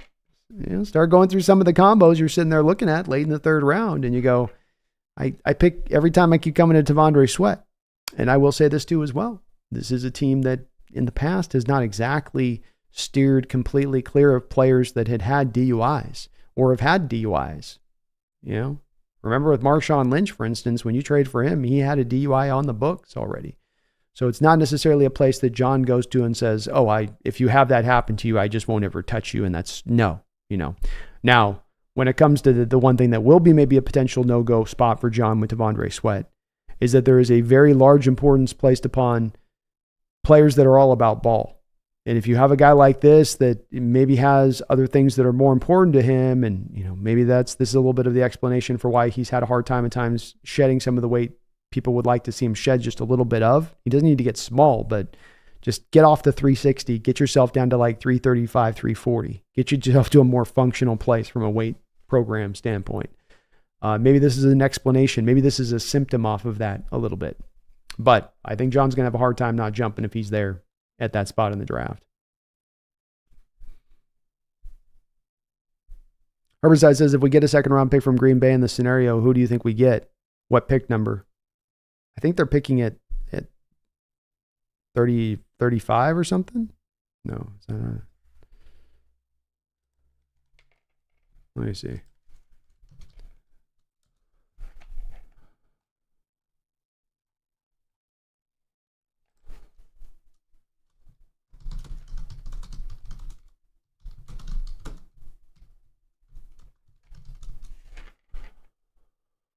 So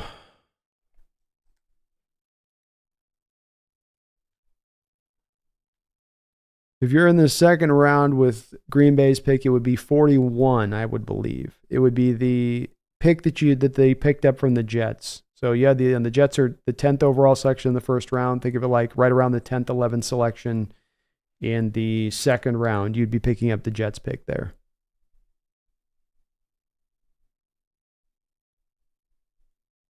Holy Hand Grenade says, B, hurry up and move and get Helldivers. We already wiped out the automations. I got it, Holy Hand Grenade. I picked it up, man. I've started playing a little bit. It's tough because I just don't have a lot of extra time. I'm trying to get through all these players to scout for the draft. It's been definitely in that eyes crossed area of the scouting process where you've looked at everybody. You just feel like you're like, I don't know if I can look at another prospect. But I got the game, so I've been rolling on it a little bit. I love it. It's fun. Sweet Shinobi says, B, who do you consider to be the true blue chippers in this year's draft? It's a great question. I have Quinyon Mitchell. He's my only defensive guy. That is it. On the offensive side of the ball, I've got Caleb Williams, Drake May, Jaden Daniels as my only quarterbacks that are first round worthy or blue chip worthy. Marvin Harrison Jr., Malik Neighbors, Romo Odunzie are all three players to me that are blue chip prospects. Marvin Harrison Jr. is a unicorn, a very special talent, generational, maybe not, but very special talent. No doubt about it that he's able to light things up and he'll be great. Malik Neighbors is basically A.J. Brown.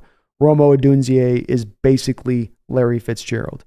Brock Bowers is the best tight end prospect that we've seen at least in the last 5, 6, 7 years. I think he's outstanding. I think he's going to be a great player in this league. Joe Alt is like 20 years old. His father is on the Chiefs All Ring of Honor.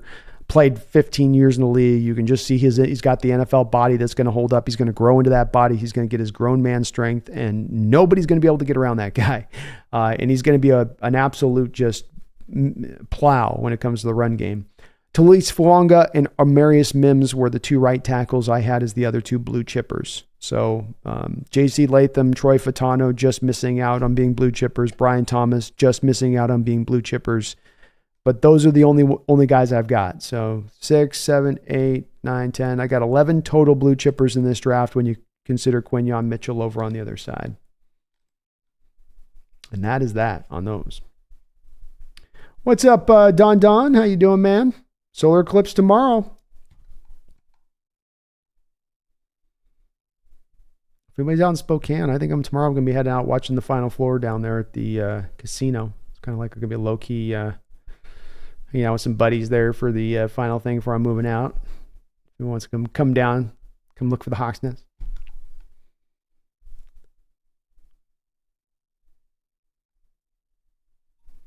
Three blue chip receivers, that's right. Well, cowbell, please, now. Got a fever. Only thing that's going to fix my fever is more offensive linemen. I need them guards, centers, movers, space.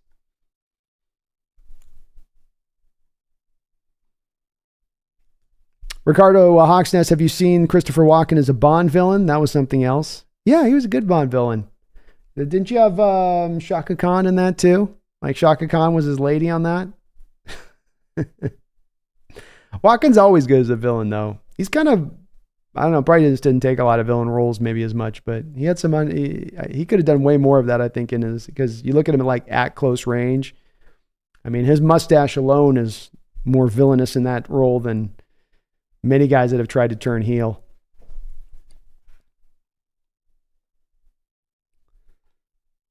Sean Penn, I'm going to take your woman. Yeah.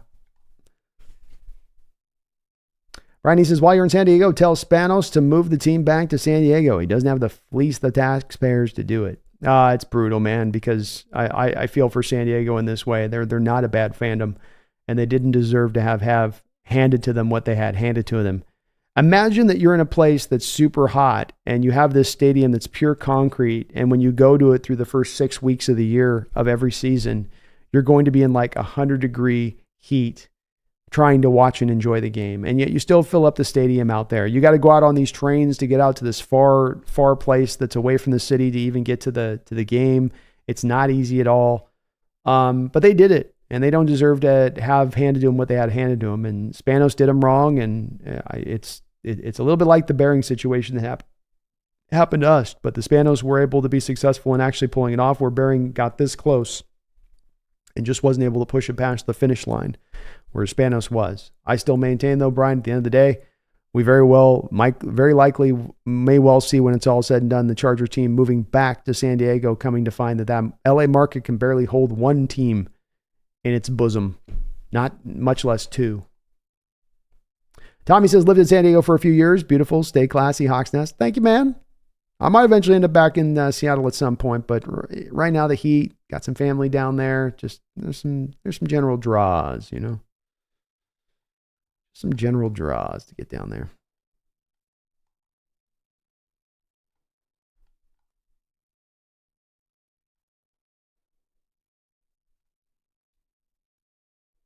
Emerald Hayes says, Geno will have his best year of his career. I love it, Emerald Hayes. I could absolutely see it. Absolutely could see it. I think he's got a 4,600 yard year in that arm. I think he could throw for 35, 36 touchdowns. I don't think it's crazy. I think it's absolutely could happen. I got a fever. Like, here's more draft capital, please. Mr. Dog, what you moving to San Diego for? Work? No, I have a brother already down there, Mr. Dog, and we got mom moving down there, and so we got the whole fam kind of getting down into one area. And so it's as much just kind of a draw to get everybody, for the first time in years, get your whole kind of family group. You know, many of you, I'm sure, going through it where you got your family. You know, they're out there in Iowa, and then you got Chrissy, she's down in Albuquerque, and then you got Billy, he's out there in Bakersfield. Well, now you get to kind of just say, well, we're all going to be kind of close group, you know. Holidays going to be a lot more awesome and all that kind of stuff. So that's as much as the main reason. I'm ready to see Kobe Bryant go Pro Bowl. That would be nice to see.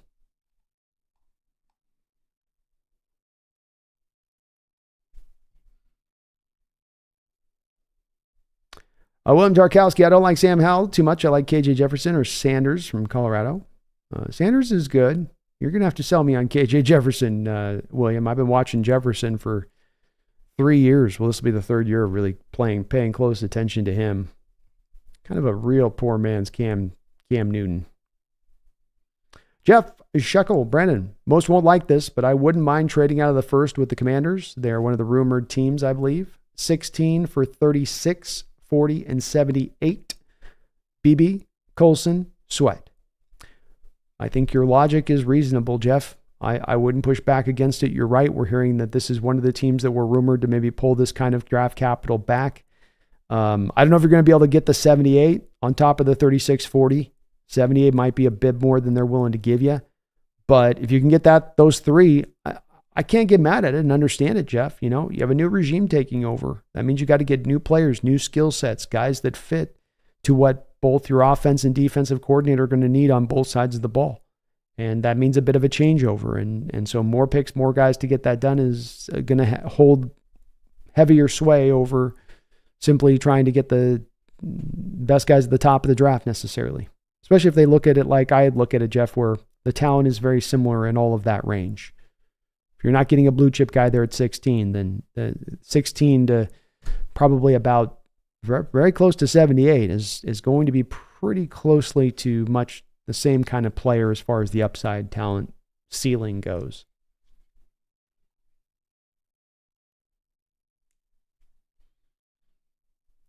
Brian Myers says, in no world do I see Knicks going 12. To me, he's not a first rounder, and Denver not that desperate. He's the hardest of the quarterbacks potentially that could go in the first round at this point, Brian. That he's the hardest of the quarterbacks in this draft to predict where he's going to go, Brian. I will acknowledge that for sure. I would push a little bit back against Denver not being that desperate. This is a team that has Jared Stidham set up to be their quarterback starter of the future. And maybe they feel good about that. Maybe that's good enough for them. But they're going to need to address a QB of the future at this point.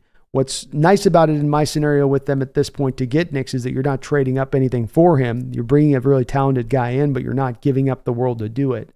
He is, I think, with his skill set, a fit for what Peyton wants. You have a quarterback that gets hammered, Brian, for being a guy he just plays on time. He plays within the context of the offense. He just does what he's told to do. He's not having to go out there and freelance through anything. Well, is that a guy that maybe would really be appealing to a Sean Payton, who had what the biggest issue last year with Russell was execute my offense, do it the way I want you to do it. So he's hard to predict, Brian. We have lived in a world where a guy like Mac Jones went not too far off that pick of 12 there where Denver's sitting at. And to me, when there's guys like Mac Jones that can go there in particular drafts, I can easily see a guy like Knicks, who to me is a superior prospect to a guy like Mac Jones, going up in a place that maybe is a little bit higher than that. But wouldn't shock me if he did dip down into the second round either. Wouldn't blow me away. Randall, thank you for the $2 donation. Says, we have OTAs before the draft. First year coaches get extra. That sounds right. Let me check.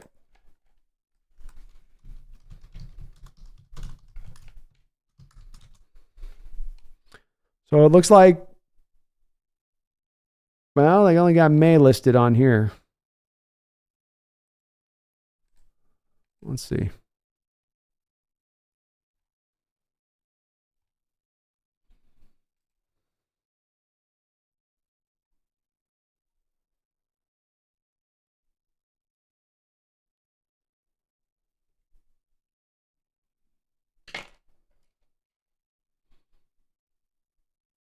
There's a voluntary minicamp 22nd through the 24th.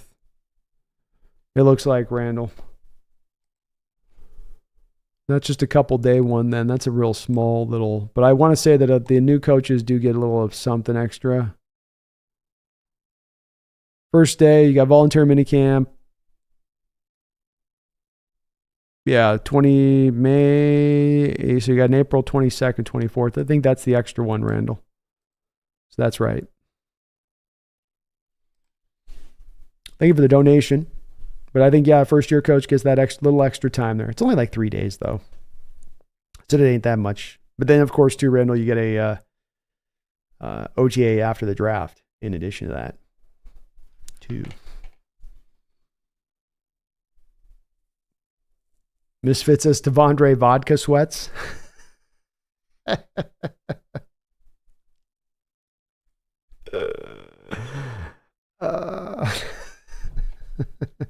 Devondre nice sweats. Oh, you guys make me laugh. Yeah, Pumpkin's definitely locked in. She's reading all the comments. Williams says, okay, how about next year quarterback? Do you like next year's draft if you had to pick a quarterback? Yeah. I think there's some people out there trying to say that next year's draft for quarterbacks isn't going to be good, William. I think I push back against that pretty hard at this point for two reasons.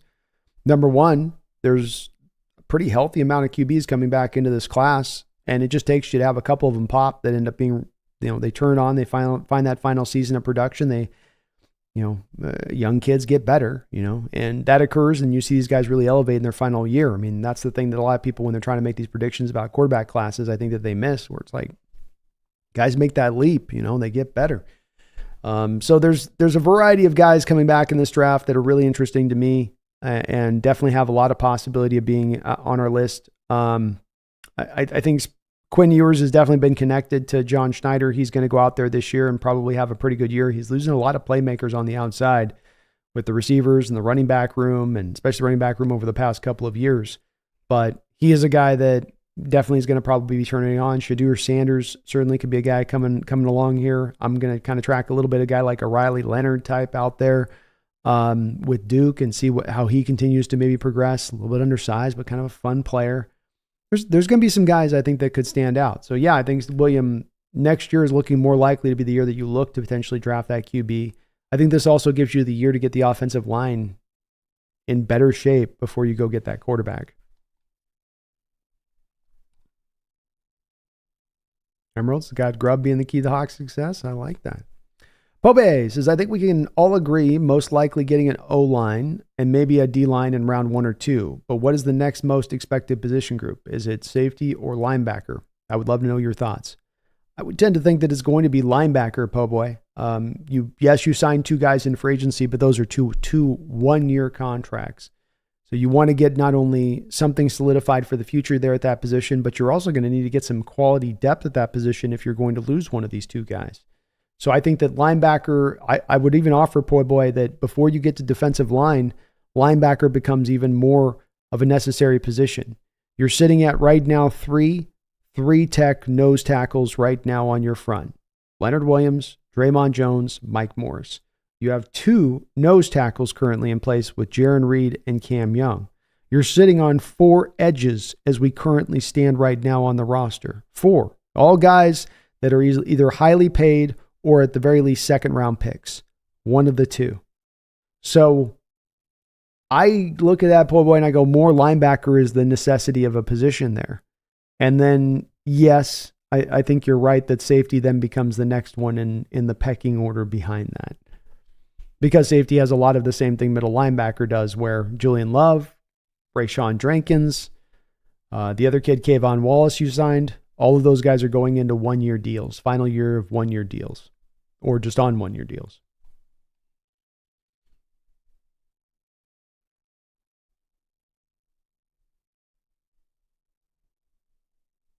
Tommy Eaton says, by the way, you should check out D4 Season 4.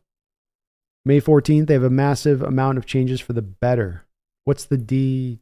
Tommy, what's the D? What's the D for? What's the D? What's the D stand for? Edward Locke says, everyone liked the video. Thank you, Edward. Reminding me on that. If you guys can for me, please hit that like button. It does help out the channel. Helps it considerably as far as the growth goes. So if just a quick smack on that like button, you'll help me out tremendously.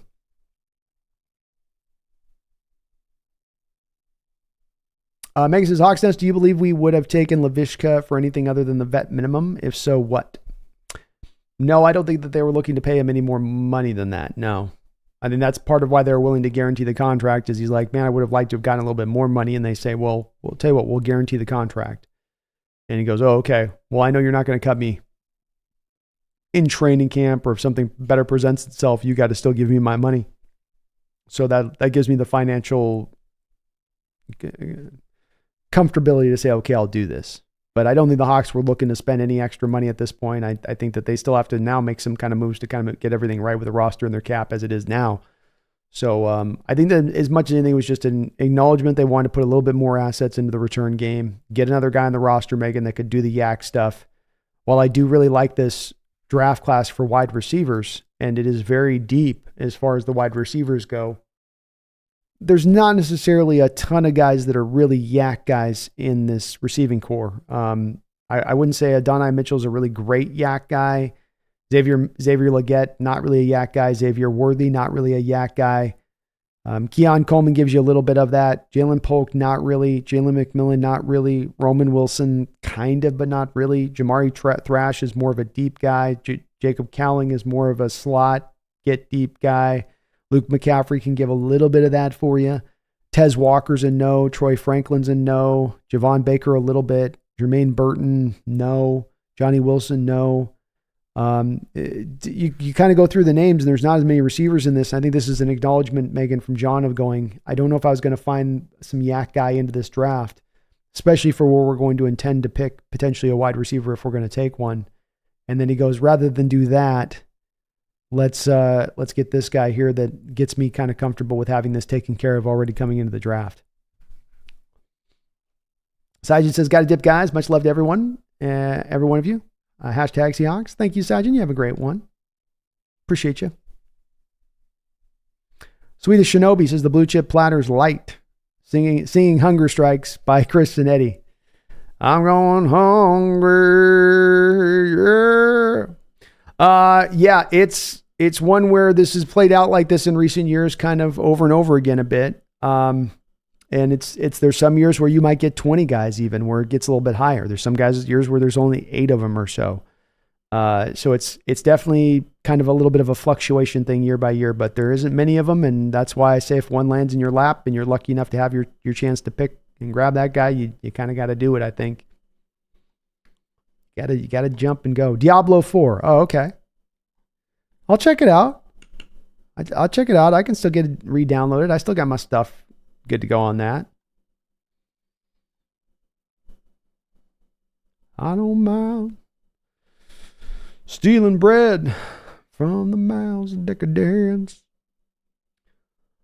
Heard that Brandon doesn't have JJ in the top 3 rounds. Ouch. Nope. I'm gonna die in this anti JJ McCarthy trench. Okay. I will be General Custer on my anti JJ McCarthy hill. Fire into the last round right before the draft, proclaiming to anyone who will listen, he's not a first rounder. But yeah, I'm not raising him. I'm not lifting him. I ain't buying it. No one's gonna talk me into it. Space, there's a movie where Walken plays a man who gets abducted by aliens. There is, yeah. That's actually a movie based on supposedly a true story too. Why you putting the plot? Stop. Ow, that hurts. No, please, not the rod. There, no. Ow. Why, alien face, you doing to me now? Please, no. Ow. Oh, I spent too much time crying with me. Take me back home, please. Alien, now. No, Rod. Why do you gotta jam it there? Here, let me just hold it. Dead Zone definitely one of Walken's best. One of the better underrated Stephen King, book translations. So many of King's works they mess up when they get into the movies, but that one they knocked it out of the park. Keith McCracken, who was the movie star he was married to? Was he married to a movie star? Travel Nature Fanatic, the Eiffel Tower flying scene by Grace Jones was pretty cool. That's what it was, Grace Jones, not Shaka Khan. It's Grace Jones. View to Kill, yeah. And that wasn't one of my favorite Bonds, but that was a good movie. And they definitely they were getting the budgets back then, like some of those stunts and some of the, set pieces, I guess that's what they call it. Pretty awesome.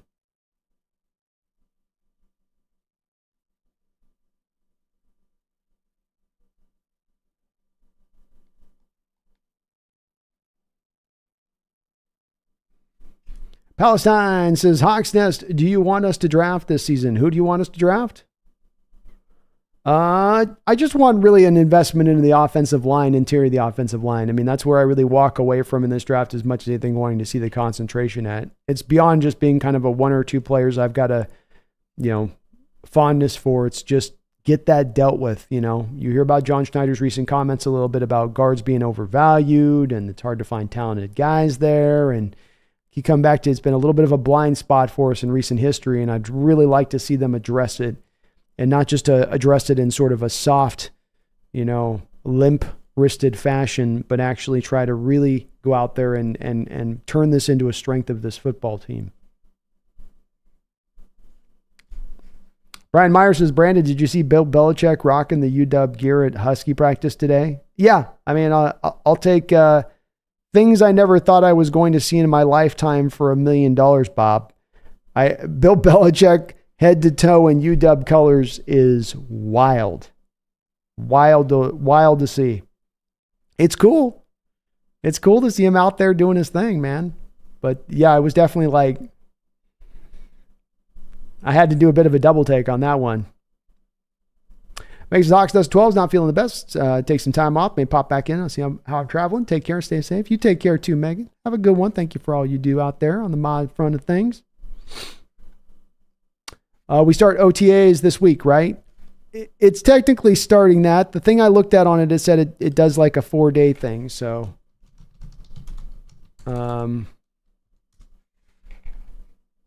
so there's like a 3-day thing here. I wouldn't put too much into these though. These are pretty small, short little things that are just probably get to know you, here's your playbook, start to memorize your installations and all that, if they haven't already done that a little bit. Emerald says, I believe John Schneider and Coach Mack are a match made in heaven. This draft will be driven by John Schneider. I think Mack will have very little input, kind of a watch and learn. I think that's a fair way of looking at it. I think certainly Schneider's come to him and had his discussions about these players, and they're definitely going to be melding their heads together to a certain degree here. But I think that John also wants and has got to feel very emboldened by this being really one of the first drafts where he is really fully rolling this through with all of his, full control. And you can't deny the past 2 drafts have been as so successful as they have been. Don't break what's working, from John Schneider's sake of things. Like, man, we're when it comes to draft last couple of years, we've been locked in. Let's stay in the same approach. He wore this tie last year, wear that same title again. Don't do anything different. But well said, Emerald. I believe they're a great match as well. Misfit says voluntary is mandatory for a new coach. It definitely is. It's definitely got a little bit of an underlined underneath it, right?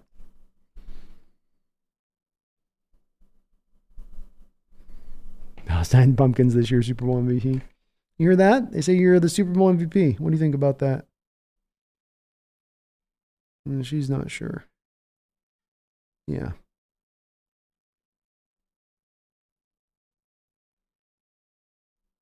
She's pretty low key right now. Misfit says, how much alcohol does it take to get a 370-pound giant drunk, I wonder?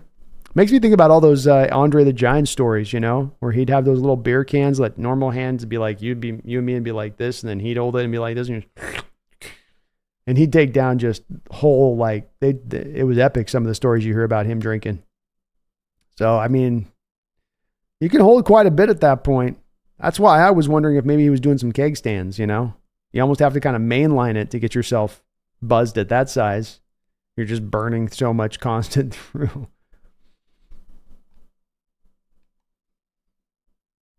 Stoney says, Seahawks with no stellar linebacker would be weird as F. It would be a little weird, yeah. Misfit says, Tevin Wallace is my love. Tevin Wallace is nice. I like Tevin. He's a good player. I think he goes right at the start of day 3, but wouldn't shock me maybe if he went a little bit higher. I'll look at that Diablo 4 for sure. Look back into it. See what they got going.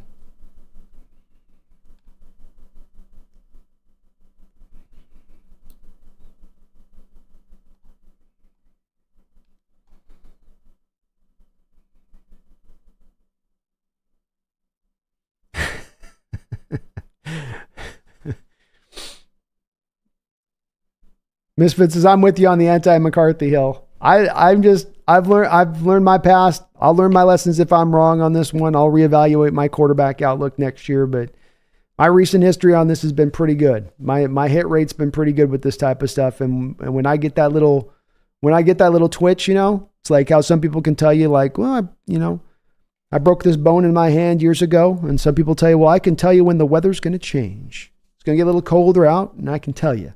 Well, just like that, when I start to feel that we've got a bust quarterback coming down the line, that broken part in my hand that's all healed, I get a little twinge.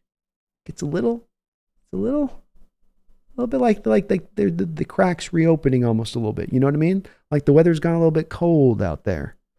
And I've learned to trust it. I've learned to trust when that crack opens that don't get swayed. Don't let the pundits tell you otherwise. Such a leader. This is the kind of guy that people rally around. When he walks in the door, something different happens. Sunshine parts from his butt, and love shoots from his eyes, and almost his sheer energy brings the team together. Okay. We'll see. Emerald Hayes, my brother, do you see the Seahawks making a draft day trade for a stud linebacker? This, I believe, is the Hawks' biggest weakness. I don't know if there's a stud linebacker in this draft. There's good linebackers. There's guys that can start on NFL Sundays and I think could be above average. I look at a guy like Junior Colson as being the guy that, if you're looking for a reason the Hawks to trade back in the second round and move off that 16th pick to 25, it may be as much not for the player that they're looking to pick there in the first round, but because they have so much of a hot to trot feel and want for that Junior Colson or Edrin Cooper linebacker that could be there in that middle second round, where they say, we're not going to get as good a guy if we wait later in this draft versus getting a guy here by getting our second round pick back in that spot. So I think that in a way that would be a trade, to your point, Emerald Hayes, that's driven to do that. They're not going to be moving up in the draft to do that though. That's more of move back to get the pick, to grab the guys in the right spot to take them. Because with Cooper and Colson, or even with Peyton Wilson, in my opinion, none of those guys should be first round picks. And all of those guys have a very good argument to be made that they're second round guys for sure. But you can wait till there to pick them. And that's where I can see John in trying to set the chessboard up here, move back, get the extra second round pick, still get my lineman here, or make my pick there at first round, come back at Colson in the second round, or Cooper. I think that's the way they roll. Sweetie says, I'm getting ready to check out Dragon's Dogma 2. Spent so long in the character creator earlier, my controller died as soon as the game started. These character creators are getting crazy, man. You basically can create whatever face you want to create, anything. It's awesome. I love it, by the way. And it's great when you don't even get into play a game at first because you're just so big setting up your player and getting everything right.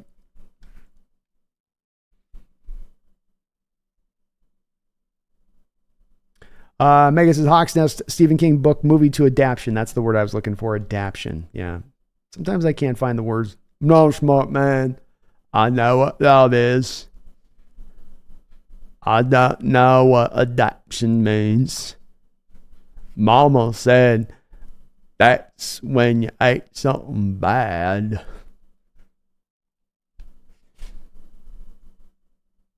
Riverside says Stephen King doesn't make very good movies or they don't translate well.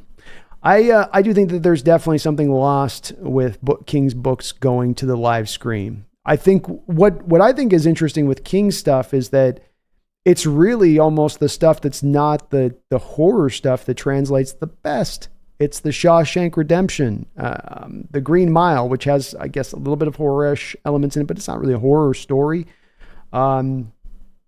Even this one we're talking about with Walken is not really necessarily a horror one. The ones that have those less horror elements are the ones that tend to do the best. But I'll acknowledge there's been some stinkers. I remember going to one, the 90s. It's that one with the cats, and somehow the cats would take out the demons. It was bad. Oh, that was a bad movie.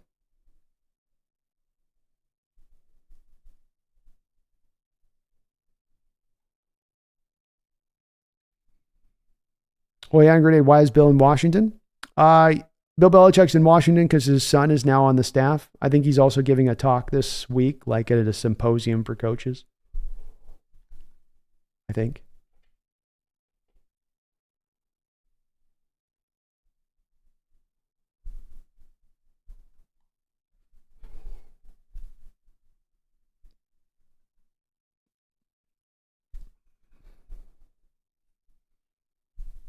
Stoney says, my fingers tingle right when my albino mindfusk shrooms hit. I feel you. All right, well, I'm not alone.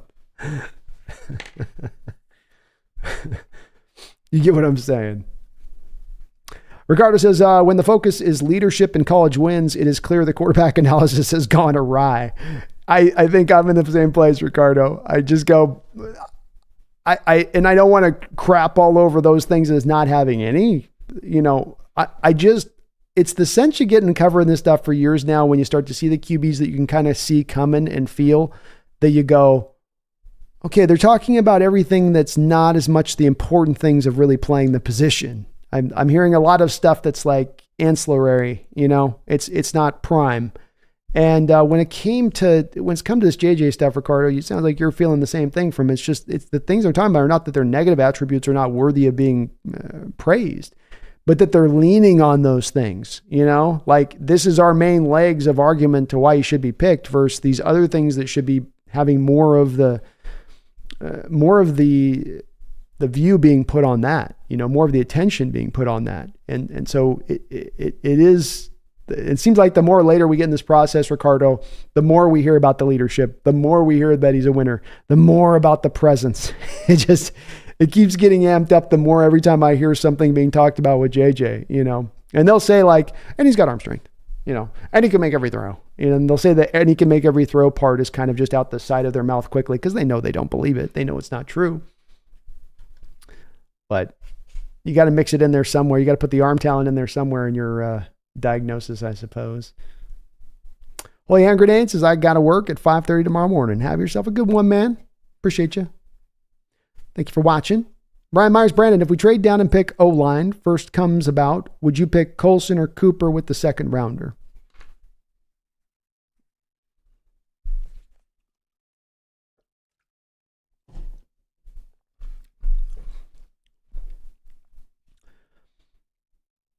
Okay, so let me answer it this way, Brian. First, I would lean heavily, of course, on this into Mike Macdonald's frame of thought. Because Mike Macdonald, of course, made Colson a starter as a freshman when Mike Macdonald was there as a defensive coordinator at Michigan. So obviously he has to make a true freshman. Your starting middle linebacker in your defense spoke to how much Mike Macdonald loved what he saw from junior. My feeling on that would be that to get the opportunity to take a guy like Junior Colson that Macdonald has so much familiarity with, but beyond that also will be able to walk into your defense and day one command this defense, put the green dot on his helmet. He will know what every call there is to make. He will know what every adjustment there is to make. And that's very unique to be able to get that in a rookie player like this. I think that Colson provides you a higher floor in his ability and that you know what you're going to get with him. He also then gives you a ceiling. I think with Cooper, there is a much lower floor, and then there's just a smidge. There's a little bit of a higher maybe ceiling on Cooper on that other side of it. But I still put Colson ahead of him, Brian, because of those other two factors that to me just sway a little bit more heavily than that slightly bigger ceiling. I really do like Cooper. He's neck and neck with Colson, and I ain't going to be mad if he's the guy we pick. But I would really, this is when you do heavily lean back on Mike Macdonald and say, Mike, what do you got for me, man? You've seen NFL linebackers. You've watched Roquan Smith playing the last couple of years out there in Baltimore. You had Junior Colson before that a couple of years or for a year down there in Michigan. Does this guy have the goods to get that done? And I think that Mike's going to be able to give you a very accurate assessment on that one. Emerald Hayes says, what's the deal? Am I missing something? Why has no Ravens coach followed Mike to Seattle? I think Mike was doing as much as anything of a little bit of a solid to his former coach there with Harbaugh, where he's not looking to pilfer his whole staff and grab, everybody over from that. So I think that there's a little bit of it that's a part of that, Emerald Hayes. I also think that Harbaugh elevated, I believe, one of the interior defensive coaches up in to become defensive coordinator, sort of taking him off the board a little bit. These are guesses, but I think that it's just that's a little bit of trying, do a solid to the former coach. And he also has a little bit of, with the Michigan connections and some of that going on too here, Emerald Hayes. Mac had a way of being able to build his staff in a way maybe other coordinators would not be able to do if they were just at one program for years like that. So he had a little bit more of some options and about to kind of build the staff up in the way he wanted to see fit. Brian says, best Stephen King story going to movie is Shawshank Redemption. It's not even close. Yeah, 100%. I mean, that's to me, that's on the, if I have a top 10 all-time list of greatest movies ever made, Shawshank is absolutely got to be on there.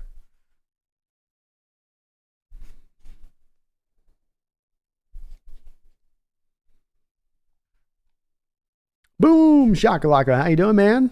Says a lot of the King's movies aren't made by him. They just adapt his works on a lot of them.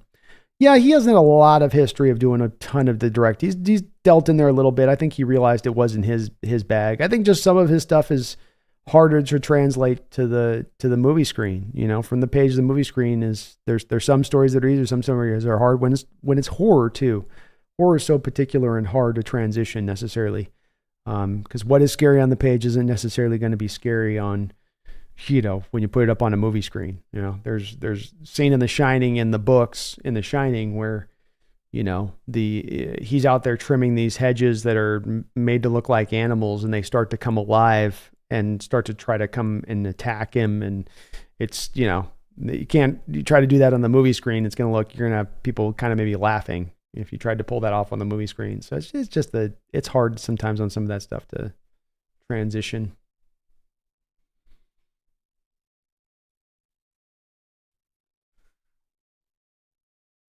Sleepwalkers, that's what it was. Oh my God, what a piece of crap that film was. I didn't even understand the mechanism of the demon thing with that. And there's a weird incestuous Oedipus thing going on between mother and son in that thing. And that was one where she just walked out of the theater going, that's a miss, Steve. Misfit says, I felt this way about Bryce Young last year. He was one of my guys in the same place. I was on that last year too. Where I said with him, I did have a second round grade on Bryce. So I will say at least I had the second round versus the fourth I have on JJ. But same kind of thing to me too. Yeah, Misfit, where it's just this guy's getting elevated in a way he shouldn't be. When you really look at what you're watching, just turn on the tape and watch the tape too. You know, let's turn off some of the stuff about the leadership and all that stuff is important. But first, before we look to the tape first for it to guide you in exactly all of the ways of the player. Is he mobile? Does he have the big arm? Is he slight? Does he stand in the pocket and process? Does he throw with anticipation? You know, can he throw with a guy bearing down on him? You know, does he just have to, like with Bryce, you know, just kind of bail up out of the pocket, not that extremely mobile to get away from pass rusher, and then he tries to look to make the play down the field? Well, he's not going to get away from that pass rusher at the pro level. Those guys will get to him at his speed because he's not necessarily as sudden as a guy like a Kyler Murray or a young Russell Wilson. That's where these assessments on these guys to where you do go, they're not first round guys. That's how you build them that way though. You just go, how do we get to the difference making aspect that makes him a first round guy and not just simply you're taking the guy because you quarterback's a need. And that's that thing that I say is the landmine that you step on when it comes to finding your quarterback in the future, is that the need part of it ends up tricking you. You know, the need part of it ends up being that thing that pulls you to make the bad choice. And that's where you've got to fight against that to make sure you're making the proper choice at your quarterback position and that you're not making need the thing that pulls you there, because that will lead you to trouble town, you know?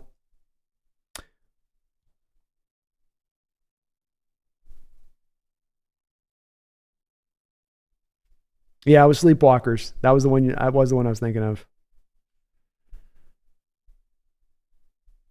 Besides, the Green Mile movie was different from the Green Mile story. They did make some changes on that one, yeah. And I think it was the same director, Herbicide 2, of Shawshank, if I'm not mistaken. So same kind of understanding of how to adapt that material. Is Sleepers a Stephen King movie? Emerald, do you think Tyler Lockett's moving on? No, I don't think Tyler Lockett's moving on. They restructured his contract, I think, with the thought process of to make sure that he does remain here for the next year. And they get out from under the contract after next year very simply. I think he probably retires after this season. So I think he does stay. And with Ed says, Colson, yes, he's that guy for me. He just is. Trent says, somebody just said I have to leave because I have to work at 5:30. That's right, for 5:30 in the morning. I would too at that time. That's early. Emerald, Tim Robbins, Shawshank. Yeah, he was great in that role. It's a tough role too. Ricardo says no Morgan Freeman impression. Yeah, I wish I could tell you that Andy got through that day. I wish I could tell you that. This life is so brutal for so many people.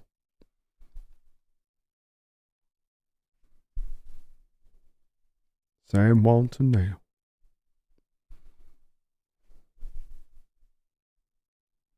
Herbert says The Shining was a director movie. That was a director movie, yeah. That's one that pissed King off, where he came out of, like, I don't know what the hell he was doing. But that's also Stanley. Stanley's not, as a director, was never really interested necessarily in telling a story. That wasn't what he was trying to do necessarily. He had kind of a deeper game he was playing. But he took that movie way far from the novel, that's for sure. And that's a movie that'll stick with you. At a Dimes Prime says 2 weeks until the NFL draft is wild. Who do you think we draft at 16, guys, or do we move down? I did a 32-team first-round draft today. Let's post it up again here, where I did have us trading down at 16 with Green Bay, who were rumored to be potentially doing this with as it is right now. These are active rumors being reported by reporters. And then we did drop to 25, took Graham Barton at that point at 25, picked up an extra second-round pick. And I think that if you're going to be a betting man, this is the most likely scenario of what the Seahawks do come draft day. I would put about an 80% possibility that the Seahawks move back in the first round as it stands right now. Really, really do.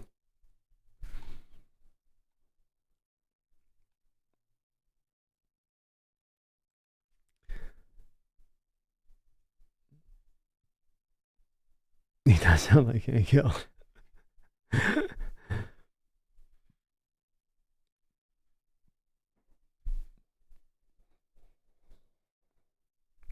King Bomber, what's up, man? A Bomber says Devondre Sweat's off the board now. It's possible. The way he goes off the board, though, I don't think it's just the DWI here, King Bomber. It would have to be that the team doesn't buy into him being a guy. Remember, that's the whole thing with John, is he wants guys that are all about ball. All about ball. Are you all about ball? And with Devondre, does he look at this as this is the indicator that he's not all about ball, and that does take him off the board? If it's just purely the drinking part of it, King Bomber, there have been guys that they've been willing to overlook in the past when it comes to the drinky poo stuff. You know, that's not necessarily been for John the deal breaker, like how he said a deal breaker is if you lay your hands on a woman. So I don't know that it necessarily removes him off the board, but this certainly at this point, King Bomber takes him from a guy that was very likely to be taken probably mid to early in the second round to potentially now falling even into the fourth round of this draft. And if it comes in conjunction, King Bomber, with the fact that there's been some questions, maybe a little bit about his ability on the work ethic front of it. Why you at 360? Why even at the combine couldn't you get yourself down to like 330, 325-ish so that you did run a really nice 40? Maybe not 325, but there's 335 even. I think he came in the combine still well over 340 pounds, meaning he had to work down from 360 to 340 just to get down to that weight at the combine. So is there maybe an indicator that you don't necessarily have the work ethic on this guy that you need once you become a pro, where you can't just rely on pure physical natural gifts? We'll see with Devondre, but the timing on this, King, is horrible for the kid. And yeah, King Bomber, that's the rumor, is it's two situations that we're hearing about being reported about for Seattle. Number one, the rumor is Schneider is definitely getting some interest to move back from 16, and he's interested in doing it. You got the Packers, which is the scenario that I ran, King, in my first round mock here, where I had us moving off of 16 with the Packers to 25. But then the other scenario that we have and that we're hearing about is that maybe it's the Commanders with their 2 second-round picks, and maybe they throw an extra kicker in there, and then Seattle moves back in that way. I think both are possible. I think both make a lot of sense, and I'd be okay with either direction if they wanted to take it on that one. King. Ab says Sweat will be a super late pick now after his arrest. Would you take a chance on him? I would take a chance on him. I think in the NFL, the DUI, DWI stuff isn't as much of the death knell for the player. It definitely hurts their value. It's definitely going to get him dipping down. But let's also remember, we had a draft where we had a guy on draft day who had a video with him in a bong gas mask, who still got taken in the first round. So a talented player is still going to get taken. They're not going to fall completely off the board. Now, if he had hit someone, if there had been some kind of dangerous thing, that would have been a different scenario. But just the DWI, I don't think alone will be enough to take him out that way. Snail says people seem to forget Geno got a DUI right before getting a new contract. Exactly. That's my thinking on this too, Snail, is just if you look at the history with John, he's not necessarily said, well, you get this drinking thing. That's I can't go down that route. I mean, I was bringing up another example earlier on the Snail of Marshawn Lynch. You traded for Marshawn when he had, I think he hit an old, didn't he have like an accident where he had not only had the DWI, but he like hit a lady or something too, at the same time, where it's kind of like a double dose of bad. Still traded for him. Still gave up draft capital for him.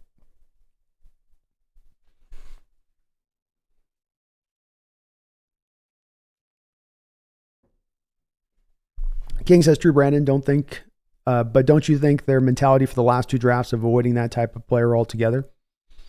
I think I definitely wouldn't say King Bomber right now. There's a growing great chance that we would be locking in on him.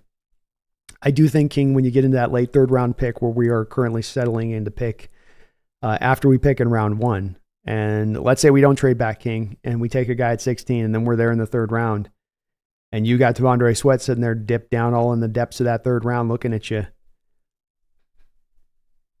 I think it's going to be hard, and I think it'd be almost impossible to say no into the fourth round. So it wouldn't shock me if this is a thing for them that did dip him off, but it would have to be, to me, King Bomber, of it going to me within more assessment of T'Vondre, being that there were already questions about his work ethic, there were already questions about his commitment, and then this thing now came into be, and that confirmed those questions, and then that removes him off the board. So I think there has to be some other stuff in tandem with that to quite get there with it, but I wouldn't lay money on him being picked. Randy the Cat says, D is still on the team. You can do whatever and still make the team. It's true. That's true, Rand. Sometimes guys can just kind of last or find a way. King Bomber also, I've heard a lot of Byron Murphy hype. Thoughts on moving down with the Packers and getting Murphy and a second? I'm not a big guy on Byron Murphy, King Bomber. If you're going to be at 6'1", his size, and you're going to be a little bit for, just a little undersized. He's 6'1.5". He's 297. Then you got to be like really quick to me, and I don't know if he's really quick. He's more of a guy that does that pitter patter. Let me show you. It's because this guy's really interesting in that he's an unusual defensive tackle in this, how he plays this.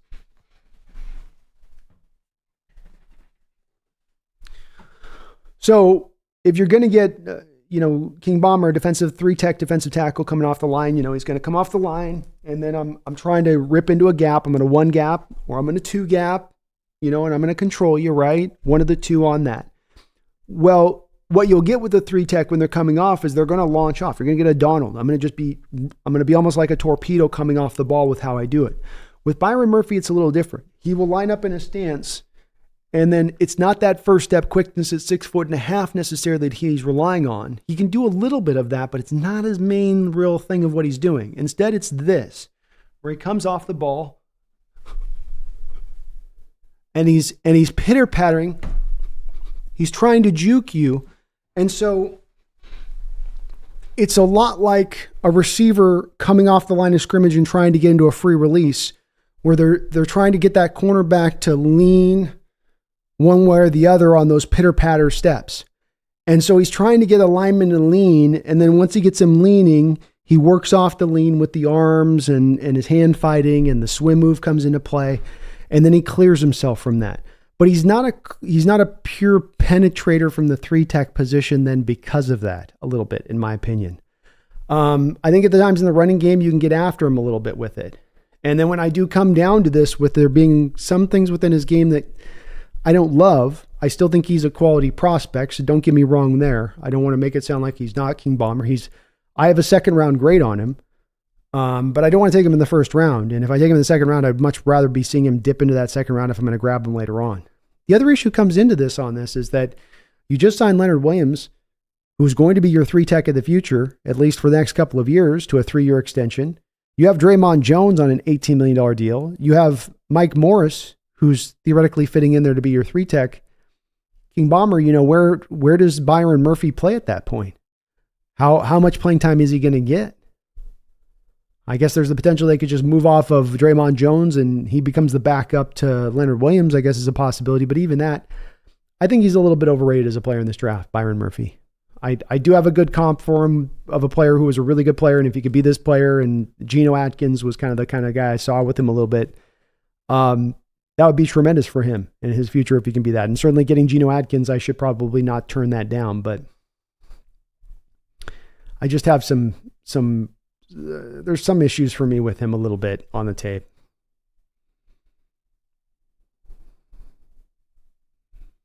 King Bomber, has John ever publicly stated that drinking doesn't take a player off his board?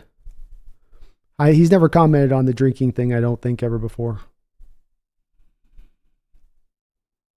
Emerald Hayes, are you happy with what the Hawks secondary is at the current time? Yes, Emerald Hayes. Because they cleared the dead money, the bad money off the books. You trim the fat. And you realized essentially a little bit that, the safety position needs to be taken way down from where it is as far as what you're paying for and the cost basis out there.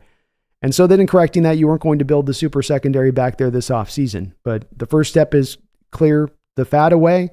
And the next step is to build the muscle stronger. And that's going to be to add more talent to the secondary and improve it along over time. But yeah, I'm very happy with what I'm seeing so far. King Bomber says, or Johnny Newton, who do you have higher? His name has been dropping on boards a lot because of injury. Injury is always the hard part for me to make an assessment on King because, of course, I don't have the medicals in front of me or as much of that, MRI stuff that the teams will take a look at on given players. I do have Johnny Newton just a little bit ahead of Byron Murphy. I think he has a little bit more of that ability, King Bomber, from the 3-tech to create more what you're looking for from 3-techs, which is a little bit more of that quick pressure. Can you at times be violent with your hands and quick enough off the ball to get back in that backfield fast to disrupt the play? Not that, you need a kind of a second and a half of build-up time to then now you can start to make your impact on the play. And I think that's really the keen difference between Byron Murphy and Johnny Newton. Newton's got some ups and downs in his tape too a little bit, so I don't want to, throw those away. But, in some of this, when you're looking at these prospects, King, it's about as much the flashes of you see one way or the other with it. And I see the violent hands with Newton and enough burst with him that I think he's going to cause some problems from within the 3-tech spot. But both of them I have around the middle second round grade. Po Boy says, like many here, it seems like there is at least some noise on John Schneider picking a defensive tackle like Newton Murphy in the first. Is it even a possibility? I don't see it as much as other people do, Po Boy, because I think that you've stacked up. We got to remember with this, Po Boy, that there's a nose tackle and there's a 3-tech. Every defense, even the three, and I know some, there's the 3-4 defenses. Even 3-4 defenses are really rarely running full-time 3-4 sets. It's a lot of still the 4-man fronts. And once teams get back into the 4-man fronts, we're back within the old rule books, which is nose tackle, 3-tech, nose tackle, 3-tech. 2 different positions, 2 different skill sets, 2 different size of player that you put at those 2 different positions. One is not the same as the other. So right now at the 3-tech, when we're talking about the defensive tackles that could go in the first or second round, it's Zerzan Newton, it's Byron Murphy, and that's just about all there is. Those are 3-techs. We've got 3 3-techs right now. So then the question comes into play, Po Boy, if you draft a guy in the first round that's a 3-tech, how is he going to play? He's not getting past Leonard Williams. He's not getting past Draymond Jones. He's going to be duking it out with Mike Morris to be the third 3-tech off the bench. To me, that makes it very highly unlikely that they're going to look to then take a guy in the draft at that spot. I think they go other ways. JL says, you need a whiteboard that you can tackle sometimes. I know I do. Jeffrey Thistle, thank you for the $2 donation. Says, show us how to do the 2 gap again, sir. I got you. I got you all day on this, man. I'm Mr. 2 gap here. Come off the line. Well, first off, 2 gap, you can definitely see the tendency on a 2 gapper, right? The first way you can see it is normally the defensive tackle is going to get one leg behind the other when they're lining up to rush the passer, right? So one hand comes down, one leg back. That's a little bit of an indicator you might be seeing some 1 gapping, but it's going to be a real, no doubt, true bluer, right? If you get that old school 3-point stance down, heads up over the tackle, and then boom, I'm coming and I'm controlling. I'm controlling the 2 gap, right? I'm playing peekaboo. Where's the ball carrier? I'm controlling that damn tackle. You ain't strong. You ain't strong, sucker. I send you where I want you to go. And then I throw him and I make the tackle. Throw him, make the tackle. That's how it works. That's football, baby. That's football, baby. Thank you, Jeffrey.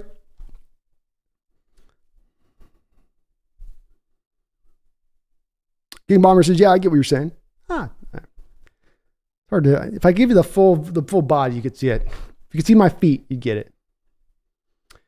Joe Shaneyfelt says, why do you think some of the other channels are discussing Abe Lucas moving to right guard as opposed to Cross moving to left guard? Cross wasn't impressive, and we could upgrade that position. No, okay, well, let's first address the Abraham Lucas thing, Joe. I don't know why there's a little bit of a leaning on the Abraham Lucas being moved to guard thing. It's something that's been discussed for a long period of time, but to my understanding, I don't really get it. If you're moving Abraham Lucas, or really thinking that seriously about moving Abraham Lucas, it's because you're theoretically trying to protect his knee, and you're going, okay, well, he's got a knee problem. We gotta protect the knee. And you go, okay, well, I don't know how asking him to move to a position that's going to ask him to bend more to get lower to the ground is going to reduce the pressure on his knee. I think it would do the opposite, in my opinion. Others have argued with me on this. I could be wrong on this, Joe, but I mean, that's kind of my feeling on it, is it just doesn't do your knee any favors having to do that. The thing to consider too is it's not just he's got to bend lower there to get to the guard. It's also that he's at 6'6.5", has to get really low then to get into a stance to hope to win the leverage war. When you get into the inside especially, and you can get away on the outside with it not necessarily being always about the leverage win, but on the inside, center, guard, on DTs, it's really as much about who gets the push, who's able to not be pushed, as who is the low man, who is the guy that gets the leverage win. And at 6'6.5", it is tremendously hard for a guy that size to go in there and get leverage win wars and be able to make it happen at that point, in my opinion. And the knee thing on top of it just doesn't add it up to me. Cross was not bad last year. The season overall for him, Joe, as far as on a PFF marker goes, was an overall improvement from the prior year. Was it a stark improvement? No, but he basically walked in his rookie year and gave you a little bit around, just a bit below league average play from the position over the course of the year.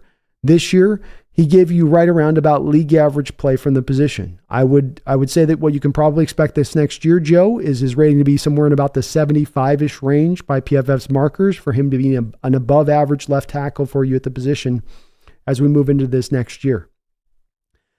When you look at Cross, the big issue with his game is not pass protection, which is one of the biggest worries you have for a left tackle out there, is can they take care of business out there as that blindside protector? It's about with him moving bodies. And in the old scheme, it was more about mano a mano, mashing guys off the line of scrimmage, Joe, and taking them on a ride. This new scheme is going to be more about pulling in space, more about asking linemen all across the board from tackle to center to have to move in space, not to simply line up across from your man, hammer him back, get push in the ground game, and that's all you're going to do. There's a lot of movement requests within this scheme.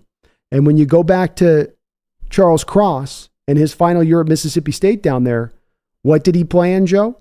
What was the scheme that he was operating within? It was a air raid spread-based scheme. So he's going back to a lot of his kind of origins here as Cross into where he played really well in that scheme in college. I think you're going to be seeing too, Joe, if you move him inside, he's not going to have the power to make it work inside Will Cross. Because that lack of ability to really push guys off the line of scrimmage, that's going to be even more put on brighter display if you put him inside.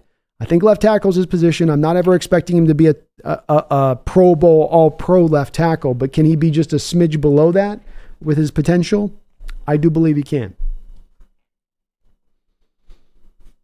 King Bomber says because Jones is getting cut next year unless he plays incredibly well, and depending on Mike Morris as a starter is questionable.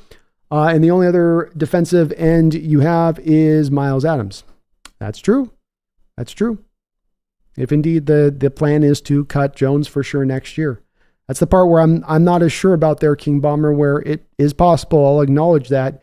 But the thing that we have to remember with Draymond Jones in this last year he had, which would be quote unquote from many people's standpoint of disappointing. Well, that was a failure. Well, that didn't work. Yet halfway into the year, you moved him to outside edge. You moved him away from his natural position. And then you saw him statistically not perform and production-wise not perform where you want him to perform at. So it's possible that does end up becoming the case. I'll acknowledge it certainly is maybe even a bit of a likelihood at this point, but we also may come to find that once you move him back into where he's most best to naturally play instead of what he's got to do to help the team out in a pinch, that he might be able to go back and find his sway there.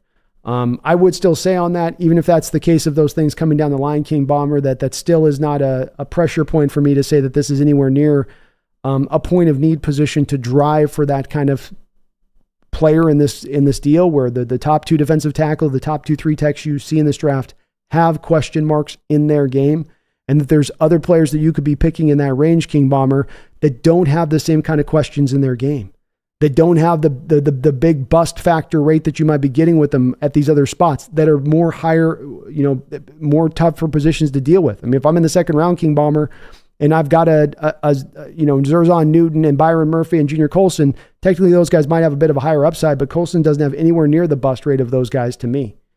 And that's the part that makes me a little bit, when we're talking about going for that position at this spot, for those guys with the questions, that's where I get a little bit, it makes my butt sweat.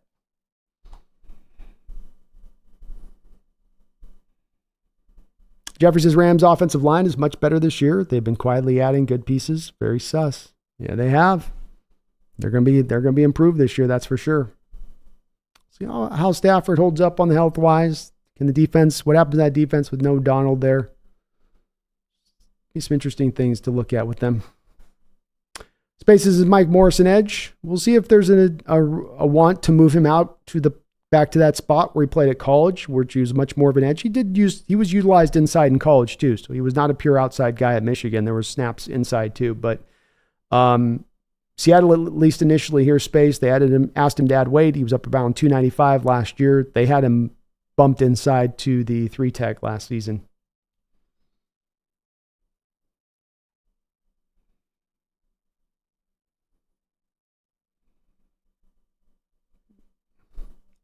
Always Compete says, greeting B and Nesters, just tuned in. Have you scouted Darius Robinson, defensive line edge from Missouri?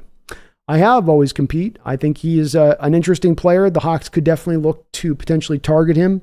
One thing that this Mike McDonald defense is going to look for and want within it is going to be the power edges who can set hard edges.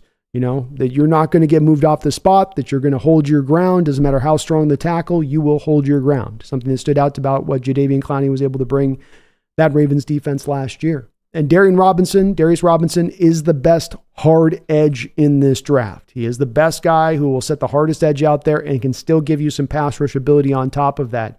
There's a lot of comparisons between a Darius Robinson and a Jadeveon Clowney to be had. They've got some similarities between their two games. He is really a power guy, Always Compete. So he's looking to take offensive tackle and he's just looking to throw him, and he's going to throw him back and forth until he gets him off balance, and then he throws him fully, and then he goes and finds the quarterback. There's not a lot of artistry to his game in that respect, but he is very good as the hammer that he is. Now, he didn't test particularly well in the combine, almost a 5-flat 40. Wasn't able to put as many bench reps up as a lot of people did think for the true natural power and size and length that he brings to the table every week. But I think that this is an interesting guy that the Hawks could look to target at some point in this draft. Late first round, early second round. This might be a guy that they do look at. When you look at right now the edges as it stands, Uchenna coming back from an injury, Boye certainly a very good edge in the run game, but Darrell Taylor, Hall, there's some question marks in their ability against the run especially, and that's a place that I know that Seattle wants to try to get, I'm sure, a little bit more resolved because this has been a couple of year issue now. It's not just been one season, it's been 2 seasons of dealing with the bad run defense. This is a guy that will take you very far to helping you get there as far as off the edge at that point. And I do think he's got some natural upside as a pass rusher. I don't think he's going to be ever great in that place, but could he be an upper level great run stuffer who gives you 7, 8, 9 sacks a year? Yeah, I think he can become that kind of player. Jeffrey Thistle, thank you for the $5 donation. Jeffrey, I appreciate you for that. He says, almost all mock drafts have us picking the offensive line from the Huskies. No one's talking about it, but the Rams are adding solid pieces. Might be better than we think. It's possible with the Rams. And look, they've done the job. I think that you've got to look at with the Rams above all else here, Jeffrey, is what they've done the past year here. Last season especially, to get themselves to the playoffs on a year where they were in a rebuild mode. I mean, we got to the playoffs on $50 million of dead money. They got to the playoffs on $57 million of dead money. And that speaks to not only their ability to draft and develop players, but also, of course, Sean McVay and his ability to guide that unit in the right direction. So they remain a scary team. They remain legitimate, Jeffrey. I think you're right in the way you put that. They signed an offensive lineman, was Jonah Jackson, I think, out there from Detroit. They re-got Dotson back into the fray there. They've got Colby Parkinson coming in there for the tight end position. So, and they finally got first-round picks back now, Jeffrey. So, to me, the real scary thing for me in this draft with the Rams, when I look at them as much as anything, Jeffrey, is beyond what they're adding to set the stage for next year. Because I think they'll just definitely be dangerous next year. But I do think there's a little bit of a ticking clock that they have to deal with here with the Stafford issue and the quarterback situation. But to me, the really worrisome part here, Jeffrey, is if they're able to get one of these quarterbacks in this draft. If they can get a Michael Penix, if they could get maybe a Bo Nix, I think they could be very, very dangerous moving in the future if we let them get their QB of the future in this draft. That's the one that has me most concerned with the Rams. But they've had a solid offseason, and they've navigated the storm of that dead money that they had to deal with. Now, Donald goes. That's a hit. That's going to hurt. No two ways about it. But you still got to feel like they're going to remain dangerous, and a team that certainly can be in contention for even being they're in the mix for the division title next year. Arnold Hayes, was Lucas damaged goods after being drafted? I heard nothing in the pre-draft assessments about him having any medical issues with the knee, but the knee seems to have been a problematic issue from fairly early on at this point. It was there in the first year, that's for sure. Jeffrey, thank you for another $2 donation. He says, are you related to Jon Stewart? not that I'm aware of. Not that I'm aware of, Jeffrey Thistle. I don't have anybody that I'm aware of that I'm related to famous wise. I think we had a family member once on a TV show way back in the day. But that was like back in the 80s. So nothing other than that, though. Thank you, man, for the double dono.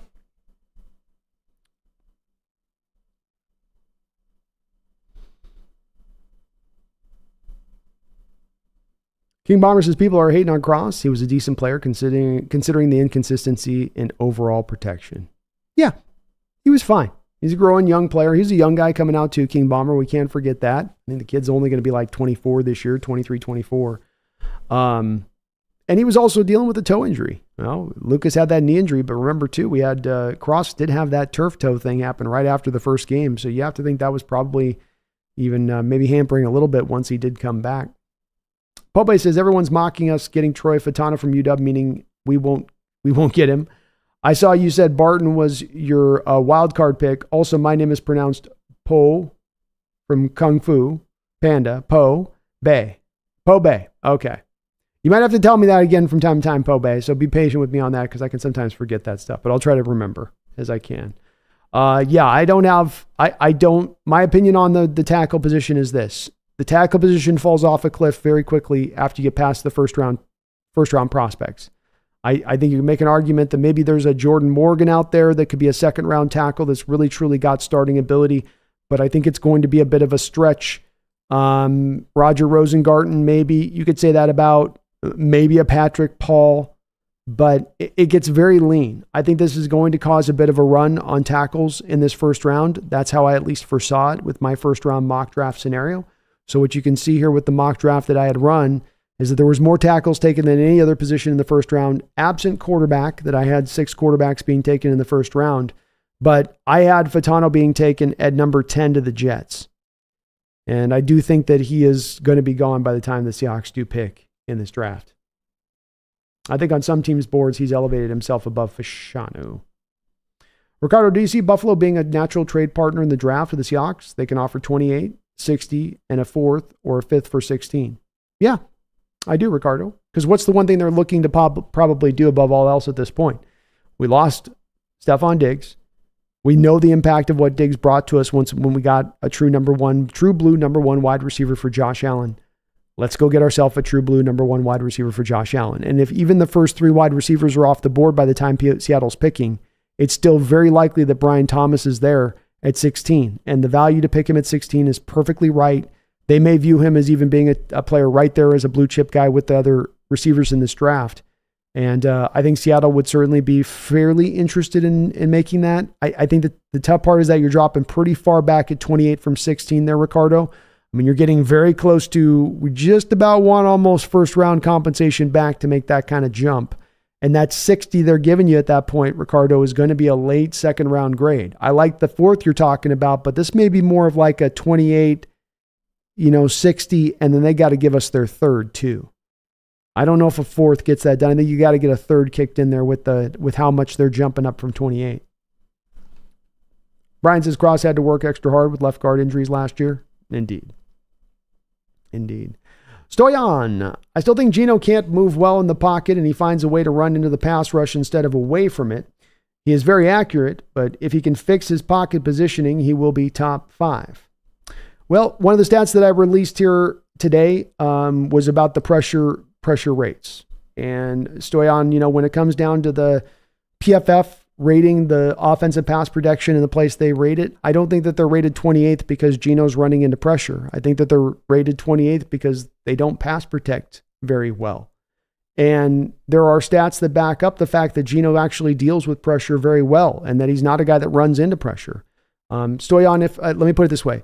If you have the 28th best pass protection unit, then you shouldn't be the 6th least at taking sacks on the year at the quarterback position, right? If the quarterback's bad at that, then that 28th means you'd also be around 28th as far as the total sacks taken. But then let's even go beyond that, Stoyan. Let me build the argument up even more further. I ran this stat at the top of the telecast today. This is about pure responsibility of the quarterback in them getting sacked. How much of it's my fault? Or like you talk about, running into the play. I'm running into the sack. I'm holding on to the ball too long, right? There's a way to chart this stuff. There's a way to track this stuff. And they've done it. And this chart that I'm showing over my left shoulder shows it to you. And so Stoyan, look at the second, go to the far right column and look at to the left of that far right column under QB. And what that percentage is telling you is that's telling you the percentage of sacks that are on that quarterback. So 1/5 of Josh Allen's sacks, 20%, are on Josh Allen. 1/5 of Patrick Mahomes' sacks are on Patrick Mahomes. Let's go find Geno Smith on this list. Let's go look at where he's at. And when we go down and we find Geno, who's about 6 players down, he's at 6%. 6% of the sacks that Geno has taken are on him. For the folks that pick on Geno, Stoyan, okay, I'm not knocking you guys. I'm not on those folks that are a little out on him or lukewarm on him. But the thing that I go to over and over again is I can build these kind of cases to you and keep trying to show you this data that does nothing but support the fact that he actually goes counter to some of this narrative that's being presented about him, that he wilts under pressure, that he's shaky back there, that he's certain back there, that he's not making smart decisions back there. There's a lot of this data that runs counter to that. So if there's folks taking the stance that says, no, that is the way it is, then you got to provide the data that runs not counter to that supports it. Because I can support with the data my argument that I've been making for a very long time here with Geno. This is just a stat that came up this last week, Stoyan, from the prior year, from 2023. That just came up, that just showed we're 6% versus the greats of the sport like Josh Allen and Patrick Mahomes that are at 20%. Geno was 1/3 of their rate last year on the sack percentage being on him. And that's while having a pass protection unit that was 28th in the NFL in pass protection. If we're running this as a formula, the formula comes out with an equal sign saying Geno's damn good. It's not that Geno's failing or Geno needs to do better or Geno's just kind of a bridge guy. And that's why I make this argument, Stoyan, so very passionately about the fact that he is being, I think, a little bit undersold by the fans and really truly understanding how good of a QB he really is. He's a good QB. He can play. He can play. Let's get him a better supporting cast. Let's not get him an offensive line that's worse than the league and see if he can't go out there and light it up. Because I think he will.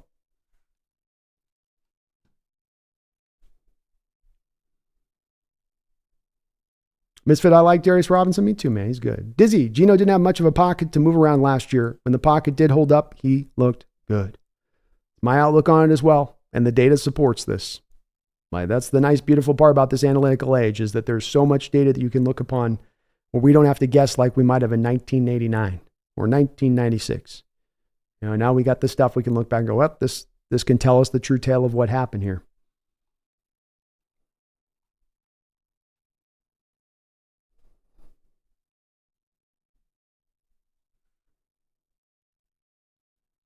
Always Competes says, good take. I think Robinson shares a lot of traits with Clowney. He seems like a bargain at a late first or second round. I'd be okay with it. Myself, Always Compete. He is uniquely built in this draft. And whether it's him or the Marshawn Neeland later on out of the small school, that's a big drop off from what you could get from a player like Darius Robinson, what he brings to the position. But there is a need in this defense. When you had Joe Klatt go on 710 a couple of weeks ago and talk about him sitting down with Mike McDonald and where things begin with his defense. And Klatt started with, and Klatt was coming from a position of talking about when he was doing they were going to do the broadcast of a Michigan game when Mike McDonald was the defensive coordinator. And he sat down with Mike for like an hour, he said, talking to him about his defense. And the first thing that came out with Klatt was hard edges. He wants hard edges set on his defense. You're not getting around the edge of my defense. We are going to shut this run down at the first and foremost, but beyond just shutting down the run, it starts with setting those hard edges at that forefront. And to do that, you need the big dogs on the outside that are strong enough to root down and get that done. And there's no doubt that Robinson can do that. Mrs. says Brian Thomas with Josh Allen would be unfair. Thomas is my wide receiver 4. Mine too. And yes, it would be. You certainly would make the Bills fans feel a lot better about the loss of Diggs if you're bringing in Thomas in there and go, look, we got you guys. But this is where maybe Seattle gets a chance to strike because you can take advantage of the Bills. I'm not going to call it desperation, but slight desperation. You lost Gabe Davis this offseason. You lost Stephon Diggs. You have a team right now that theoretically should be trying to compete for Super Bowls with Josh Allen moving into his prime.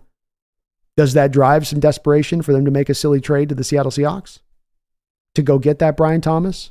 Or hell, say nothing of if a guy like a Romo Odunze falls down into Seattle's spot. I don't think it's likely to happen, but I think they would potentially move up. Ricardo says the nice part is the Jaguars are also looking for wide receiver help, so teams might be looking to jump in front of them. Amen. Seahawks can just lie and wait there. Lie and wait. Emerald Hayes, I will bet my house and all of my belongings the Hawks trade out of the 16th pick. I think it's, I was putting the probability about 80% earlier on in the stream today, Emerald. And I think that that's probably pretty accurate.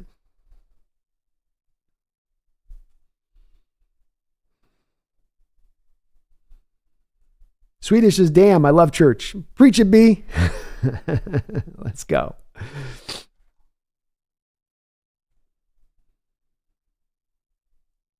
Brian East is right. All Geno needs is an offensive line, and people will see just how good his decision-making and accuracy is. Yeah, there's nothing worse for playing the quarterback position than having pass protection that fails you. You're just, it not only that it makes it hard to play the position, that it starts to build bad habits when it lasts for a long period of time. And I've maintained that these pass protection issues now have been a 1.5-year problem with the Seattle Seahawks. And the fact that Geno has not caved, not collapsed, not fallen apart, despite that he still takes his beating and walks back on that field. He still has the 4 or 5 comeback wins last year in the fourth quarter after going through those games where he was taking that beating. And I think that you give him the inverse. You give him the flip of that. And I do think you see him take off at that point. You see him dropping back going, man, I got enough time to get through 3 reads here and I'm untouched and I can step into my throw. I think it's a different Geno that you see. I think it's a 4,600-yard Geno, 35 touchdown Geno, 8 interceptions, highly efficient.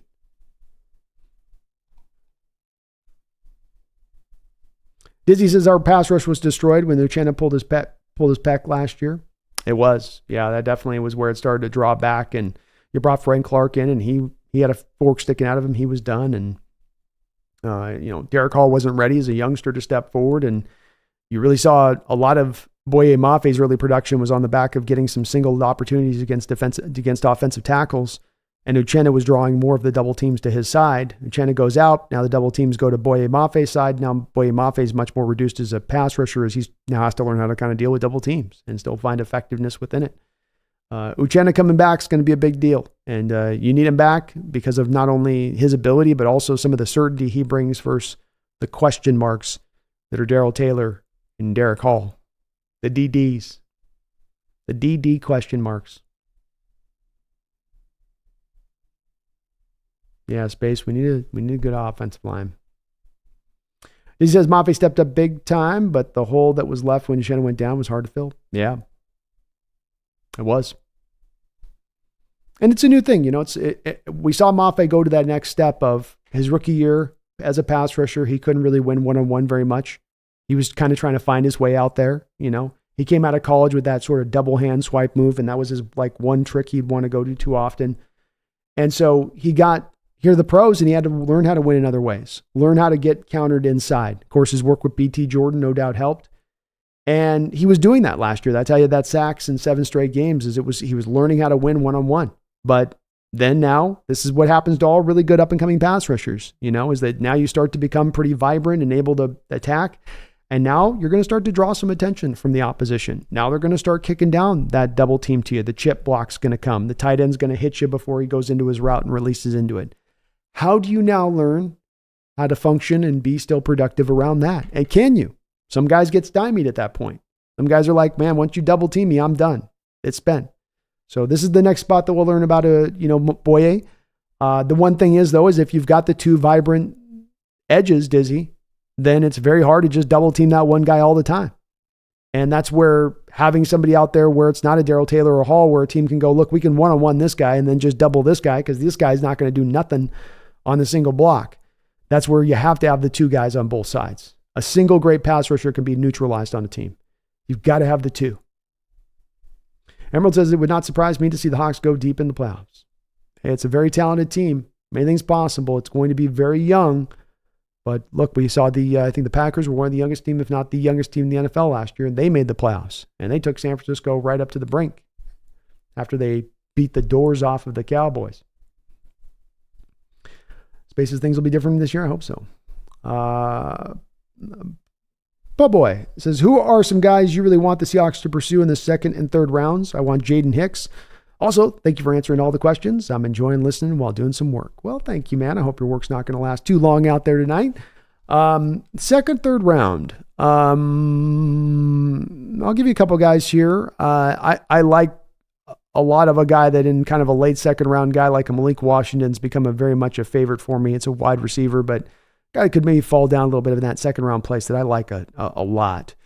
Jordan Morgan out of Arizona is a guy that maybe he can play tackle at the next level. I think you could transition him into guard and he'd be really fun in there in the second round. I'm still maintain I'd be willing to take Zach Zinter in the second round at the right guard position because I think he's still worth it and good enough and all of that. Third round guys, Delmar Glaze is a guy that could play guard at the next level. He's going to transition from tackle out of Maryland. I think he could be an interesting cat in there. Potentially Corey Bullock in the third round. Jacob Monk, 2 right guards in there that could be fun for me. On the defensive side of the ball, in the second round, of course, Junior Colson, Edrin Cooper, Peyton Wilson, any of those 3 linebackers I'd love to get in the second round. Those would be fantastic. Cameron Kitchens, Tyler Newbin are really probably two guys I'd like at the safety position in the second round. Obviously, Darius Robinson, if he dipped in the second round, would be interesting too. I'd definitely be all over that. In the third, I would say Jeremiah Trotter Jr., Cedric Gray, 2 linebackers. If you haven't addressed linebacker by that point, those guys stand out to me. Cornerback, TJ Tampa, Renardo Green, Mike Sanistril. Any of those 3 guys in the third round, I would be okay with that. And then a free safety and a strong safety in the third round that I'd really do like a lot is Dadarian Taylor Demerson as a free safety, and then Katan Oladipo as a strong safety would be a guy that'd be really interesting to me. I like Jay Nix too, for the record, Paul Boy. I do have to go back and I did an early film study of him early on, put him into the third round. I wouldn't mind taking him in the third round. He'd be fine there. It's a safety room that does drop really fast and really quickly. So maybe one that we have to take in those kind of day 2 area if we are looking to upgrade there. Swedish says, Geno's like Chevy Chase in the Vacation series. Like, who else we expecting to do better with all that than this guy? That's a great way of putting it, Swedish. It's a great way of putting it. You put other actors into that role and they're not doing it. It's off of kind of leaning on the charisma and that of Chevy to get by in those movies and so much. Perfect for the role, right? Kind of iconic in that role. And yeah, that's what I've always maintained down is it's you have to think about not just in the respect of what Geno's doing there, but then what if you put any other QB in that position? Who do we think in this world we're putting with the 28th best pass protection, and yet you have the 6th least amount of most of sacks in the NFL? You have a quarterback at 6% of his sacks are on him, one of the lowest rates. That's, if you looked at that list again, it's one of the lowest rates. Let's go down the line. 20% for Mahomes and Allen. Even your Brock Purdy, who's noted for being such a good decision-making, 13% of his sacks are on him. Jordan Love, 13% of his sacks are on him. Goff had more by 1%. You got Jalen Hurts, holds onto the ball a long time. 23% of the sacks are on him. This is, again, how you know this chart's true. Is you can look at these other players where this adds up and stacks up as being true. I did this earlier on the stream where go look at Russell Wilson. What do we know about Russell Wilson? I'm not knocking Russ. This isn't shade at Russ. Has a tendency to hold on to the ball too long, right? What's then the symptom? You hold on the ball, cause and effect. What tends to happen to quarterbacks who hold on the ball too long? They tend to get sacked a lot, right? So then you would tend to put a lot of their sacks on their shoulders as being their responsibility. And to my point on this, in that column, it's the quarterback column, second to the right. Russ has 24% of his sacks on his shoulders. 24% of those sacks are on Russell Wilson. Almost 1/4 of the sacks on Russ. Or another guy that gets this too, Justin Fields. Adds up, 18% of his sacks on him. Yeah.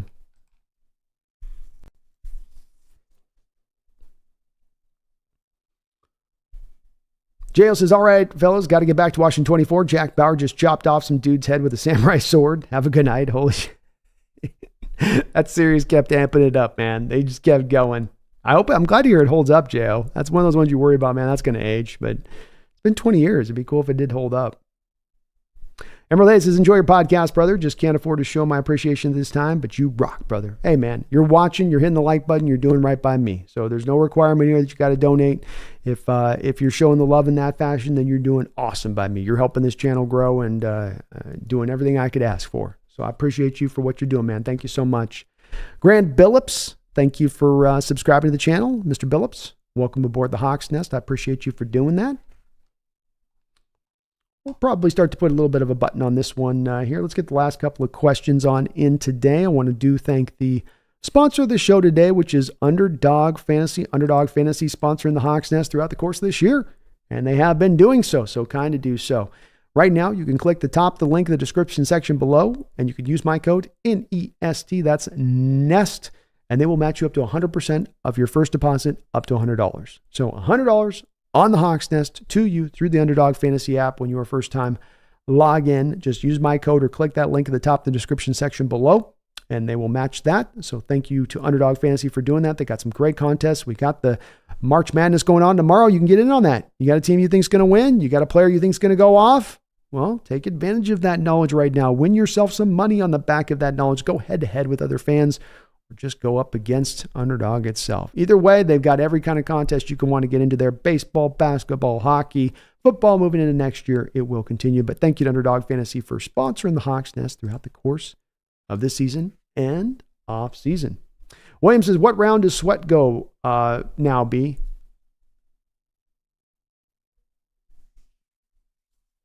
I think he's going to have a hard time still falling out of the third round. I no way he gets out of the fourth round to me, William. Late third round would seem to be about the magic time for him to go.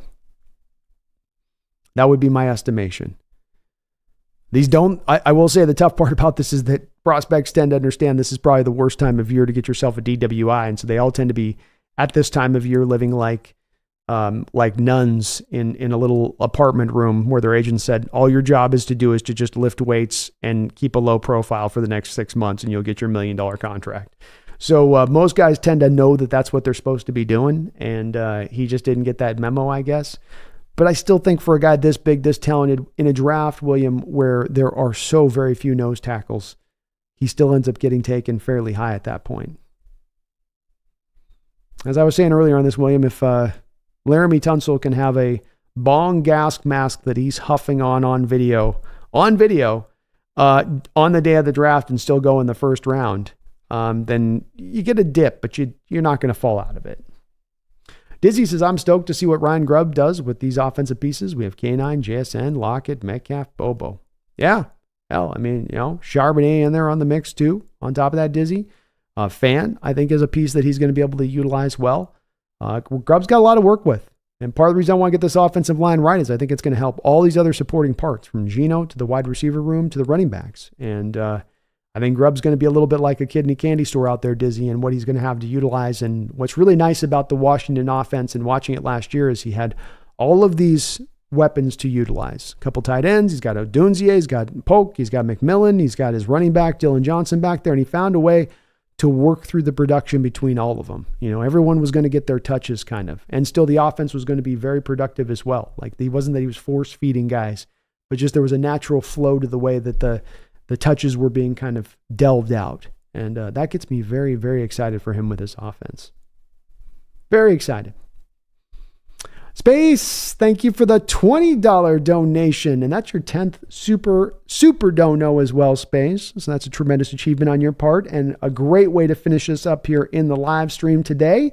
Thank you, my friend, for that $20 donation drop. I hope you're having a great night out there. And I really thank you for that support. He says, thanks, Brandon.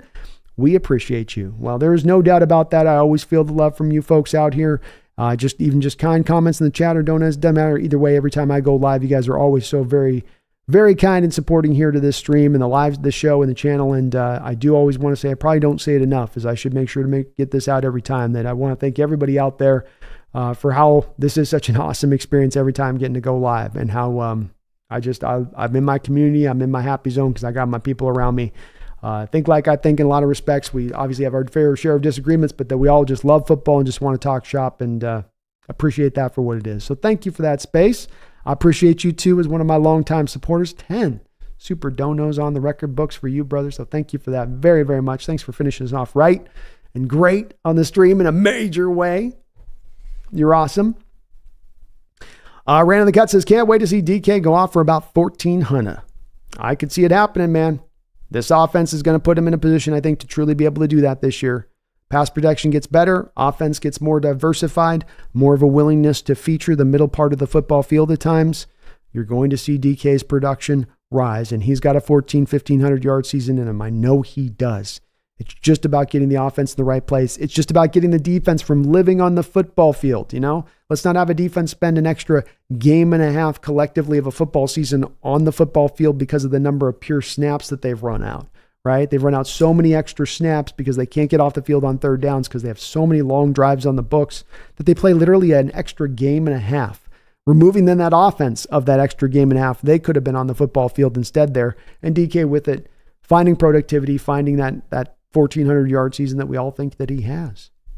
Stoyan says, I understand that Mahomes is at 20%, but he is a creator that automatically raises his sack percentage that gets him put in, and really shouldn't. I'm not knocking on Geno. Goff and Geno are not quarterback creators. I think I would agree with you with that.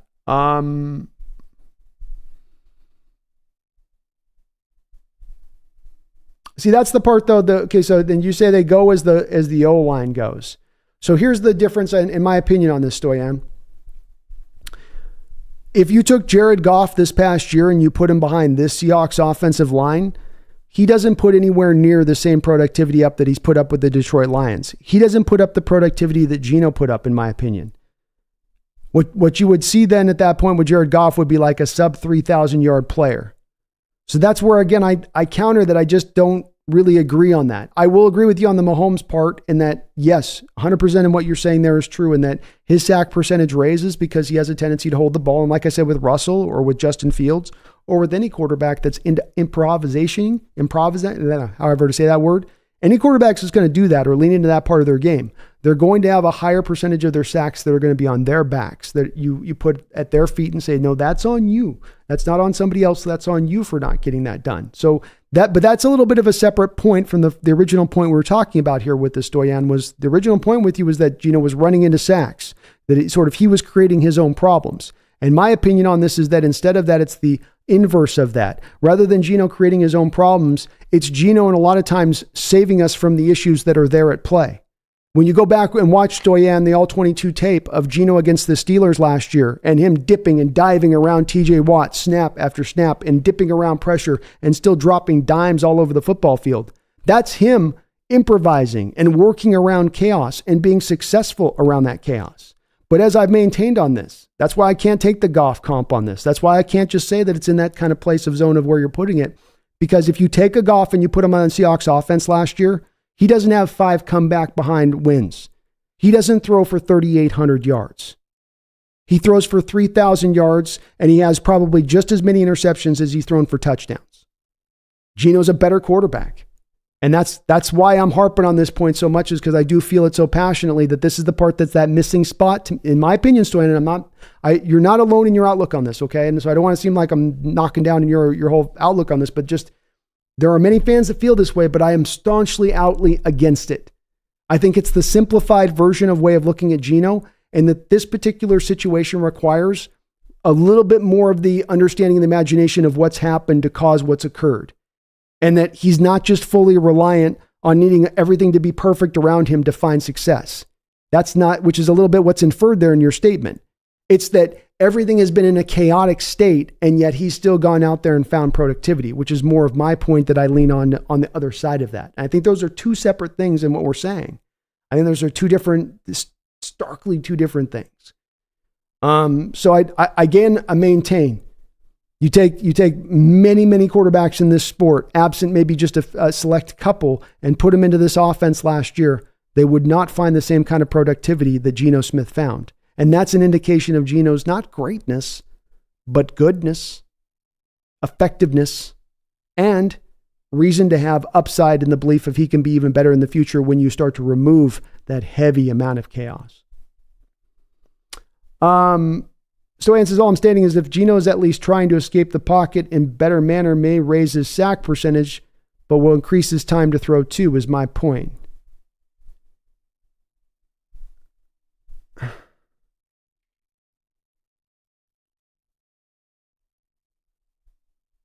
Could Geno have used his legs maybe some more times last year? Yes. Is it always the best thing for the quarterback to be extending plays and not playing on script? While, yes, Stoyan, Mahomes has found basically the perfect balance of that. I would argue to you that most of the quarterbacks who tend to hold that ball too long, it's not that that's just simply a good plus thing for them, that they're holding the ball to extend the plays. The negativity comes with that. And really, ideally, what you really want before you wanting the guy to extend plays, and you want the play to work. You want the designs of the play to work. You want the on-script stuff to work. The greatest quarterback of all time, Stoyan, is Tom Brady, who was miserable about playing off script. It's not a requirement that you have to play off script in order to be good in this league or to be really good in this league. It's a nice thing to sometimes have. It's a double-edged sword that comes with its share of negatives as well. But it's not a bare requirement to go out there and be really good. I'll agree with you that there was definitely moments and opportunities for Geno last year to better utilize his legs, that he would throw at times when he could have just tried to take a 6, 7, 8 yard run. But I don't think it's some glaring hole in his game that needs to be corrected either. And huge part of this, in my opinion, gets fixed if you fix the pass protection.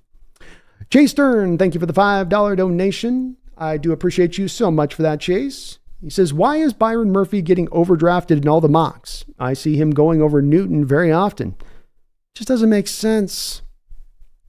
Yes, he is a guy that's on my list too in this draft of being one of those guys. You can throw him in a little bit of the J.J. McCarthy column of things of here's a player in the draft that people are really seeing in a kind of a higher level, and I can't quite put him in that range. He's a little undersized for the position. He's not necessarily super twitched up for being undersized. That's not the greatest of combination. He's a technician with his hands. He's got very much a game that whatever will translate very quickly once he gets to the pro level. But I do believe, as you do, Chase, that there's a little bit of an overvaluing that's occurred here with Byron Murphy that I can't quite sign up for either.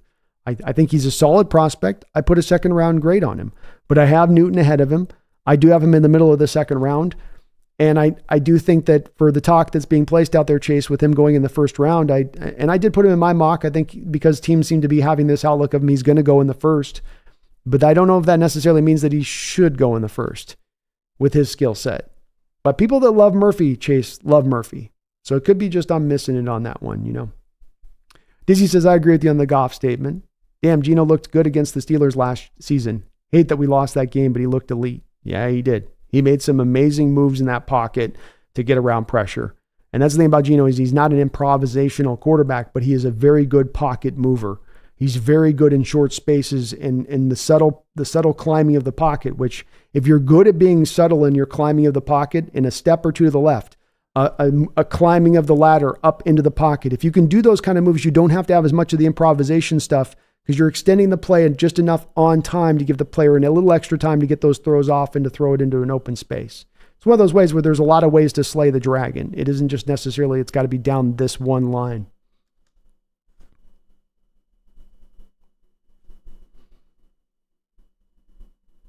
Swedish says, I was so frustrated about the tackling in the Steelers game, I can't even remember how Geno played. Yeah, it was a brutal game defensively. That's understandable why that might stand out to you as one of the main things that stands out to you about that game. That's fair. That's absolutely fair. But he played a whale of a game. You had Forsythe over on the right tackle, and he was going up against TJ Watt that whole game. And there were so many times where TJ just won really fast. I mean, instant pass rush win. Geno just with a little two-step here, a little two-step there, was able to just kind of slide past TJ, extend the play a little bit, and then making a baller throw. I just did a video on Noah Fant. If you're looking for some great 22 shots, the Noah Fant video that I did, the two Fants video I did about a week and a half ago, I included a lot of great all 22 shots in that video from the Steelers game, showing those very moments where Geno's just stepping up in that pocket and really getting past the pass rush. And doing it on his own, where it's this, nobody's helping him on that. That guy's got a free run at him. He should be dead to rights, yet he finds a way to get kind of free and out of it.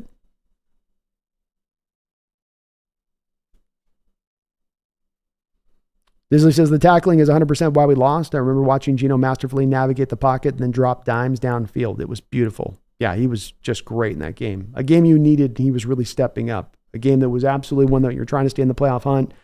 And you just the defense fell apart at that point. They just couldn't get it done. The tackling was just, I mean, God, whew, it was brutal in that one. They could not get Najee Harris to the ground. Couldn't get anybody to the ground, really. Wayne G says, Howell will better fit in Grubb's offense. Well, he's a great fit in the offense. I'll say that for sure. Hans says, hey, Brandon, finally able to make the live stream. Well, it's good to see you, Hans. We're just about into the kind of the final stages of it tonight, so you've kind of caught me just at the end of it. But if you got any questions or anything, do post it in the section here. We'll go a little bit longer.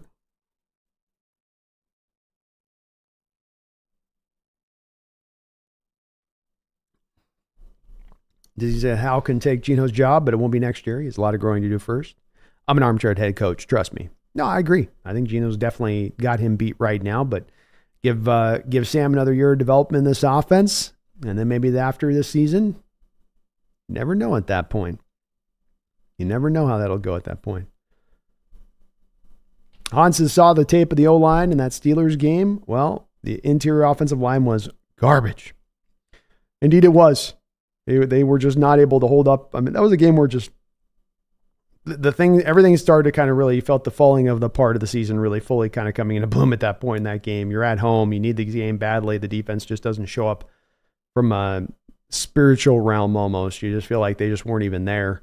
And especially when it came to tackling, that stood out. But yeah, the offensive line, that one was a tough one. You had Stone over there with an impossible task. Stone against Watt. I'm kind of surprised that Geno was able to get out of the game alive, Hans, considering on that, you know. Dre Bay, thank you for the $5 donation. I appreciate you, Dre Bay, for that. It says, Seattle always was if that didn't happen, we would have won team. Tackling is a problem, but we always make stupid mistakes or penalties in big spots. Well, I think the tackling and the penalties, there is a connection to be made between them, Dre Bay, on this one a little bit. And I think that the thing that stood out to the team last year, and there's a lot of different things that kind of sunk you. You certainly didn't have talent in certain spots where you need it, like interior offensive line. You didn't have an ability to stop the run across the board, really. But I do think when it comes to discipline, those are the things that stands out to me when it comes to the tackling and the penalties. When it comes to tackling, are you disciplined fundamentally? Do you come under control? Are you committed to making the tackle? Do you make the tackle in the right way, or do you try to do just a shoulder tackle? Do you come up and just sort of wait for some of the other teammates to help you out, and then maybe you'll come in and jump on top of the pile if they can't bring him quite to the ground? Or do you come up with authority to make the tackle, discipline under control, and tackle the right way? The penalty situation's the same way. Do the details matter? Are you on your P's and Q's? Do you make silly, stupid, unforced error penalties that you absolutely have control over? I think these are all kind of symptoms of really where the sort of culture of the team was at, quite frankly, as far as from a discipline standpoint, being that there wasn't very much of it there, Dre Bay, at that point. The tackling was a problem. The discipline was the bigger problem, and the tackling just a symptom of it, I would say, as much as anything. I think tackling too, Dre Bay, is, to your point on this a little bit, this is a league-wide problem to an issue. It just was a bigger issue here. But, we were the most penalized, or one of the most penalized teams in the sport for years on end. It's hard to win football games when you're going to start every single week behind that balance of that game where you're always going to be more penalized than the other team. You're always going to be more wild and loose than they are. You're going to give up 50, 60, 70 more yards and penalties than them. It's hard to spot another team 70 yards and penalties and be like, yeah, we'll still win this game. And it did reach that point. I was going back and tracking. It was just every year under the Carroll era, always one of the most penalized teams in the sport. Hard to win that way when you're up to that extreme of a level as far as the penalty situation goes. Hans says, I'll rewatch as usual. I always feel bad, Hans, when folks come in late and I'm just wrapping it up. So, but we'll be getting some more live streams in, and I do think as we get into the season here, there'll be much more of the shorter live streams, but more of them being peppered out more often as we get closer to the start of training camp and stuff. But I appreciate you, Hans. And thank you, Dre Bay, for that $5 don't know.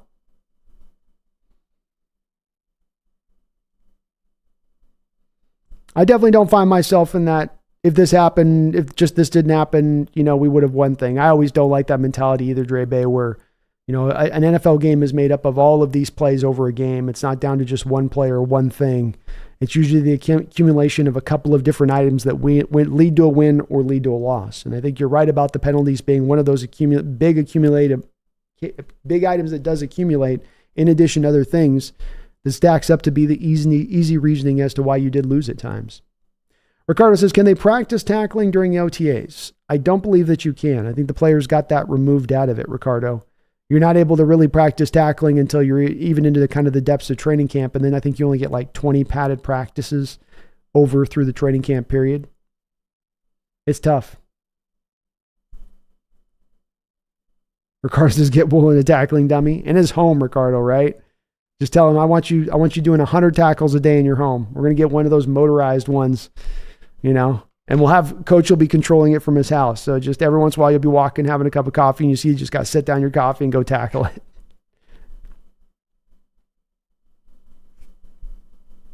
Swedish Shinobi says, Ravens game I can rationalize. The dominant team. Steelers felt like we got bullied by the stepbrother. Almost felt worse.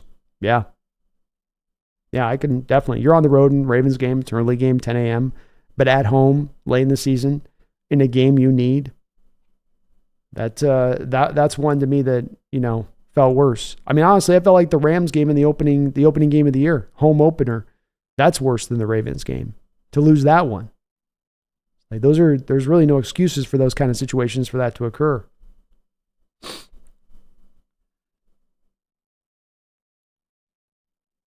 And Dizzy, the Ravens game, there's a reason John hired Mike McDonald, like he said. There's players coming back to John Schneider after that game going, what the hell happened? What the hell happened in that game? Felt like we just got hit by a truck. Hans says, I think with the new coaching staff, the tackling discipline will be way better. That's what these coaches demand. Most coaches come from hard-nosed football teams. Well, and Harbaugh, to your point on that, Hans, Harbaugh is known for having the really tough camps for players. Like he's gonna grind. He's gonna make sure you're ready to play come game day. And I think McDonald's going to probably be cut from that same cloth where I'm not gonna say we've had cupcake camps here recently, but I think we've not had the hardest brand of training camps in recent years. And so maybe now you're gonna get a little bit more of that. Maybe there's gonna be some of those inner squad practices that some teams have that Carroll never would, to help you get a little bit more into the hitting mode, tackling mode, and whatnot. Yeah, I agree with you. I think it will improve. Dizzy says, didn't the Seahawks get fined for how hard they practiced during the LOB era? They did. I think that's where Carroll kind of course corrected at a time, though, where he just not only fixed it to where he wasn't going to get penalized, but then kind of over-slanted it to really make sure nothing would ever happen. And I think that then led at times to the team not being as hardened and prepared come game day one to be ready to go out there and be as physical as they need to be. Dre Bay says, wasn't there a rumor that the Seahawks versus Lions was going to be in Germany? I haven't seen that rumor yet. Nothing's popped up for me on that. God, I do not want to have the Hawks have to go. The Hawks should not have to go back to Germany again. We just did that one trip to like a year ago. Like somebody else is due to go to Germany at this point. Yeah, both Rams games were pretty brutal, Dizzy. Both of those are ones you just go, man, we should have had both those two games. There's no way you should have lost those two games. Those are where you're like, there's a big problem with this team. There's something really, and I didn't really want it. I mean, you could see it in my reaction after the game one game and my post-game video where I'm like, this is different. Something's wrong. Because you could kind of even feel it after that first game. It hit different. It turns out something was wrong. Turns out something definitely happened there with it. Don says, I may be a Seahawks fan, but I'll always be a Dallas Cowboy fan at heart, no matter which buttons are pushed. No worries on that, Don. I understand.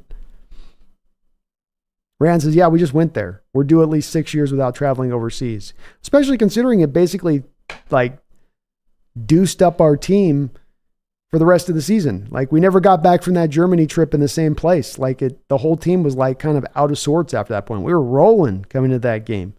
Came out the other side of it and they just looked like a shell of themselves. Like, look, we already travel more than any other NFL team. Like make some of those other teams that don't travel as much as us go to Europe. It's not fair that we are the ones that have to get driven to do this when we already have to travel more than any other team in the NFL by far every single year. I know we've got a huge fan base in Germany. I get it. We're awesome, and the Germans have good taste on this. So I can't knock them for that, but it's about, cutting down some of the travel time.